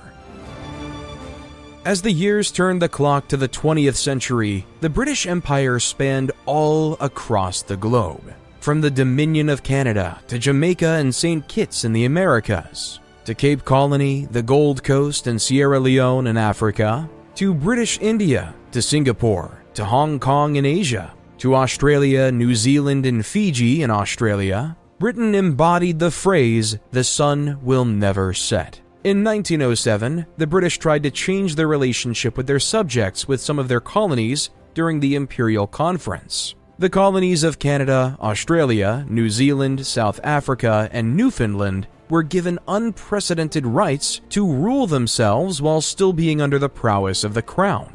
While in Persia, the Anglo-Russian Convention of 1907 divided Persia into spheres of influence, the north under Russian influence and the southeast under British influence, with the central region remaining neutral, while those in the Middle East were just now starting to be of interest to the British Empire. In 1908, the Persian city of Masjid-i-Suleiman, 1,180 feet below the desert, was a large oil reserve, able to make any empire a fortune. In 1909, the Anglo-Persian Oil Company was formed, and within 30 minutes, all of their initial public offering stocks were sold out. The British needed to increase their control in the region. Their neighbors of Persia were the Ottomans, a fledgling empire trying to retain its former glory. But the British knew they could take their lands and continue growing their empire. That's why they needed a world war. Most people will claim that on June 28, 1914, Archduke Franz Ferdinand of Austria-Hungary and his wife were assassinated in Sarajevo by Gavrilo Princip, a Bosnian Serb nationalist, started the war. However, the war was a battle of worldwide colonization. The Triple Entente, which featured France, Russia, and Britain, faced off against the Triple Alliance, which featured Germany, Austria-Hungary, and the Ottomans. Germany wanted to expand their empire. The British wanted to expand their empire. France wanted to expand their empire. The Ottomans tried to keep it. As the war began, the British Expeditionary Force, BEF, was dispatched to the continent, where they confronted the Germans at the Battle of Mons. This initial conflict was marked by a robust British defense, stalling the German advance and commencing trench warfare's enduring, grim nature. The Western Front was a tangle of trenches, but the Allies sought to make strategic gains elsewhere. This led to the initiation of the Gallipoli Campaign. British, Australian, and New Zealand forces aimed to secure the Dardanelles Strait, hoping to knock the Ottoman Empire out of the war. However, instead of the anticipated swift victory, the campaign became a drawn-out ordeal with rugged terrains, stiff enemy resistance, and immense casualties. As the war was in a stalemate, the British and French had a secret agreement of what to do in the Middle East after the war. In this Sykes-Picot agreement, France would gain the territories of modern-day Syria and Lebanon, while the British would get the lands of Jordan, southern Iraq, and much of modern-day Israel. The Western Front saw another significant endeavor to break the stalemate, the Battle of the Somme. Initiated in July, this battle became one of the war's most significant engagements. Machine guns and fortified defenses thwarted hopes of a breakthrough. While some ground was gained, it came at a high cost, rendering the Somme a symbol of the war's futility and devastation. The war's deadlock led to repeated offensives, including the Battle of Arras. While initial gains were promising, it eventually became another battle of attrition. Later in the year, the Battle of Passchendaele became notorious for its muddy wasteland, making any advance almost impossible and leading to immense casualties. The war reached a turning point when Germany launched its Spring Offensive, a desperate attempt to break through Entente lines. Initially, the Germans made significant gains, pushing the Entente back. However, by summer, resilience, fresh American troops, and logistical strains on the Germans set the stage for the 100 Days Offensive. This series of Allied attacks gradually pushed the Germans back, eventually leading to the armistice in November, silencing the guns and marking the war's conclusion. When the Treaty of Versailles was signed in 1919, Germany was forced to surrender all their colonial territories, losing Tanganyika, modern-day Tanzania, to the British, Cameroon, and Togoland to a joint French-British coalition. In the Pacific, Nauru and the German colonies in New Guinea were placed under the joint mandate of Britain and Australia, while in the Middle East, the Ottoman Empire was fully dissolved. The Sykes-Picot Agreement was fully realized, and the British Empire stood at its peak. But yet, little did they know the sun was finally setting. The day always turns into night, and the end of the British Empire was upon us. The end of colonization was imminent. When one faces resistance, one must fight back. In the aftermath of World War I, India grew tired of being ignored by their colonial rulers. They wanted to speak out and fight. But in 1919, the Imperial Legislative Council in Delhi passed the Rowlatt Act, which allowed the police to arrest anyone without reason. There would be no trials, there would be no rights, and the accused wouldn't even know the evidence brought against them. The implementation was quick. Two non-violence leaders, Saifuddin Kichlu and Dr. Satyapal Singh, were arrested shortly after that. But instead of fighting with their swords, they fought with their actions. Under the guidance of Mahatma Gandhi, a new philosophy in resisting oppression was created, called Satyagraha, a Sanskrit word that means polite insistence on truth. Instead of getting angry and causing a war, politely resisting is the best way to fight. When the arrest of Kichlu and Singh was made public, thousands of Indians flocked to Jallianwala Bagh in Punjab to protest peacefully against the Rowlatt Act and the release of the activists wrongly in jail. Instead, Brigadier General Reginald Edward Harry Dyer surrounded the people with 50 riflemen. His men blocked the exit and then ordered them to shoot. As the protesters tried to flee, Dyer and his riflemen continued to fire until they ran out of ammunition, and 1,500 people lay dead. This led to the question, is nonviolence really the answer? Ireland would test out their theory in their way. In the 1918 election, Irish voters had a choice. Do they want to follow the radical nationalist party called the Sinn Féin, or do they still want to be in the British Empire? The unequivocal demand by Sinn Féin's leader, Eamon de Valera, was for a united and independent Ireland. They won 73 of the 105 Irish seats in the British Parliament in the election. By January 1919, they declared themselves independent and recreated their parliament. With their parliament, they created the Irish Republican Army, IRA, to resist British rule in Ireland under the rule of Michael Collins. In response, the British sent soldiers nicknamed the Black and Tans to fight and quell the Irish resistance. The first battle struck Soloheadbig, Tipperary. On a crisp January, 2 unsuspecting Black and Tans fell to an IRA ambush. This marked the first blood of a war that would rage on for 2 years.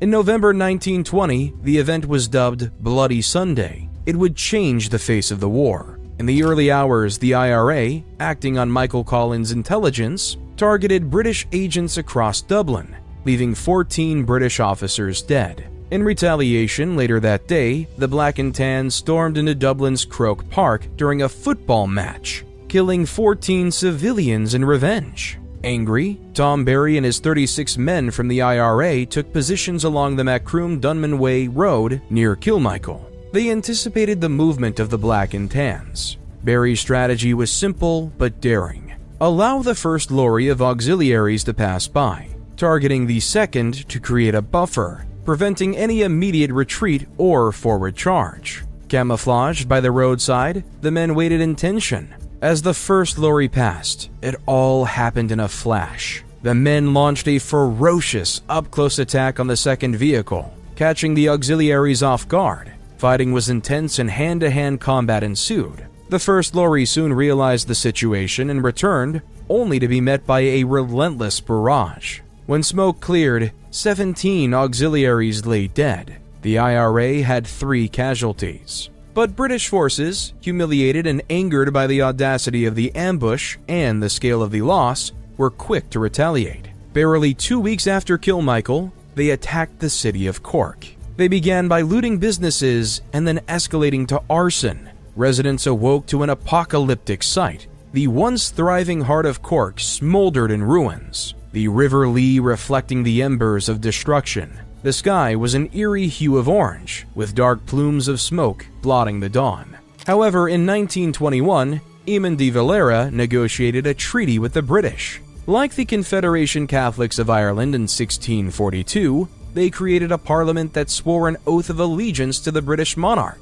However, they would govern themselves as independent. Not all of Ireland agreed with the treaty. The 6 northern Anglican counties decided to remain part of the British Empire. So they formed their own country and were still represented in the British Parliament. Ireland was now separated. While back in India, the British Raj was struggling to hold power. To make money, the Raj imposed a salt tax, making it illegal for Indians to produce or sell salt without a colonial license. This simple oppressive act was a stark reminder of a colonial rule that had its grasp over the most fundamental aspects of Indian life. On the morning of March 12, 1930, Mahatma Gandhi and 78 ashram residents went on a protest march 240 miles to the coastal town of Dandi. On the march, they practiced satyagraha, showing respect and refusal to be violent against their oppressors. Gandhi and his group journeyed through dusty roads and met with swelling crowds. In every village and town, people gathered to catch a glimpse, hear him speak, and join in this act of defiance. The group grew, their footsteps echoing a rhythm of change, their path lined with flowers and accompanied by songs of freedom. With his walking stick in hand, Gandhi spoke fervently about non-violence and the injustice of the salt tax. He painted a vision of an India free from the shackles of colonial rule, urging his followers to embrace civil disobedience but always to remain peaceful. After 24 days, the sea came into view. The salty breeze hinted at their journey's end. On April 6th, as the first rays of dawn touched Dandi's shores, Gandhi bent down, scooped up a handful of mud and salt, and declared, "With this, I am shaking the foundations of the British Empire." Mass civil disobedience spread throughout India as millions broke the salt laws by making or burying illegal salt. Salt was sold illegally all over the coast of India. Not ready to give up, the British government arrested over 60,000 people by the end of the month. What had begun as a salt satyagraha quickly grew into a mass satyagraha.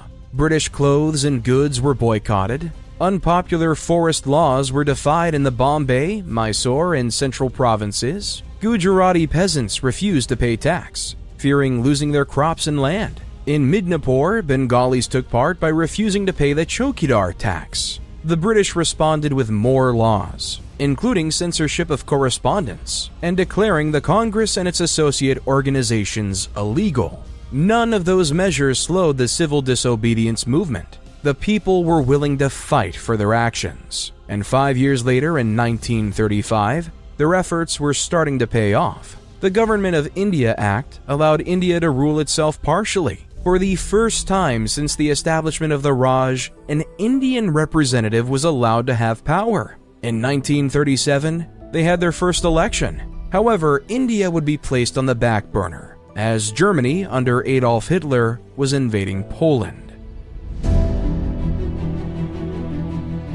Britain, upholding its guarantee to the Polish state, declared war. The echoes of those war declarations, paired with Prime Minister Neville Chamberlain's grim voice over the radio, permeated British households. But for most, this war was initially distant, with no significant ground conflicts, leading many to call it the phony war. However, the illusion of a remote war was shattered in 1940, as the German war machine blitzed through Europe.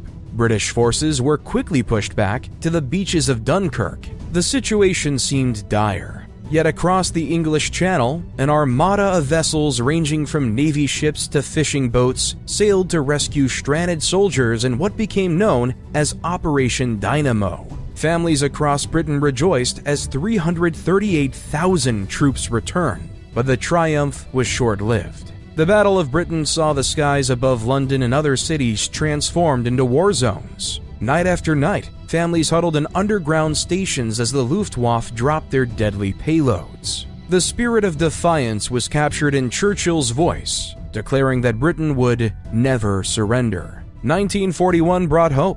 Though not yet in the war, America began supporting Britain with vital supplies under the Lease-Lend Agreement. By December, following the attack on Pearl Harbor, the U.S. joined the Allies, bolstering British morale. The war's tides began turning in 1942. General Montgomery's troops faced Rommel's forces in the vast deserts of North Africa. The pivotal Battle of El Alamein led to a sweeping Allied victory, but the joy was bittersweet as news from the East arrived. Singapore had fallen to the Japanese. In the subsequent years, Britain participated in a series of crucial operations, from the hot sands of Sicily to the snowy landscapes of the Netherlands. The pivotal moment came in 1944 with the D-Day landings. British forces, alongside their American and Canadian allies, stormed the beaches of Normandy, initiating the beginning of the end for Hitler's Europe. Yet, even as victory in Europe was celebrated in May 1945, with jubilant crowds flooding London streets, the war raged on in the East. It wasn't until August, after the devastating atomic bombs were dropped on Hiroshima and Nagasaki, that the war ended. With the fall of Hitler, the interest in large colonial empires was done. Even though Great Britain may have won the war, it was the final bullet in the empire. Their former colony, America, who revolted in 1776, would become the next great empire on a colonial stage. As the British Empire was winding down, in the heart of Delhi, Sir Louis Mountbatten, the last British Viceroy of India, gazed at the vast subcontinent on the cusp of monumental change. Soon, the tricolour flag of India and the green crescent of Pakistan would fly high, signaling the end of British rule in India. Years passed, and as the 1950s dawned, optimism and determination washed over the African continent. In the Gold Coast, Kwame Nkrumah passionately spoke of self-rule and destiny. By 1957, jubilant Ghanaians danced in the streets of Accra, celebrating the birth of an independent Ghana. Over in Malaya, amidst dense rainforests, Tunku Abdul Rahman, a prince and statesman, rallied his people. They sang songs that dreamt of unity, and in 1957, Malaya stood independent, later forming a larger union known as Malaysia. But freedom's journey wasn't without its trials. In Cyprus, tension brewed between the Greeks and Turks, often pulling British soldiers into the fray. The island's beauty was often overshadowed by the sporadic bursts of violence that threatened its peace. As the sun set in the 1960s, the African continent transformed. Flags bearing new symbols and colors rose in Nigeria, Uganda, Kenya, and beyond. African leaders, educated at home and in the very heart of the empire, led their nations with a blend of traditional wisdom and modern insights. The Caribbeans wasn't left behind. The rhythmic beats of reggae and Jamaica echoed the nation's newfound freedom, while in Trinidad and Tobago, the fusion of cultures heralded the birth of a nation. By the 1980s, far from the African savannas and Caribbean beaches, the British grappled with a different challenge. In Zimbabwe, then Southern Rhodesia, Robert Mugabe and his guerrillas waged a war against British rule. The result was a free Zimbabwe, albeit with scars that would take time to heal. But perhaps the most poignant moment came in 1997 in the bustling city of Hong Kong. The Union Jack was lowered, and the Red Star of China took its place. Watching alongside the city's leaders, Prince Charles represented an empire bidding farewell to its last significant outpost. As the sun finally sets on the British Empire, the world has forever changed. From the land stolen from the natives, the lines drawn in Africa, to the stolen artifacts held in the British museums, the effects of colonization could be still felt around the world. As the darkness of the night covers the London sky, who knows what'll be in store for the United Kingdom? Their history is still being written. And there you have it, the incredible journey through the history of the British Empire. From its rise to its complex legacy, we've seen how it shaped nations and cultures around the globe. This story is not just about the past, it's a reminder of the lessons we carry into the future. Every story matters, and understanding our history helps us build a better world. If you enjoyed this exploration, don't forget to hit that like button. Your support means the world to us. Share your thoughts in the comments below, what stood out to you the most. And to dive deeper into history's fascinating tales, subscribe and join our community. Together, let's keep the conversation going. Thank you for watching and see you in the next adventure.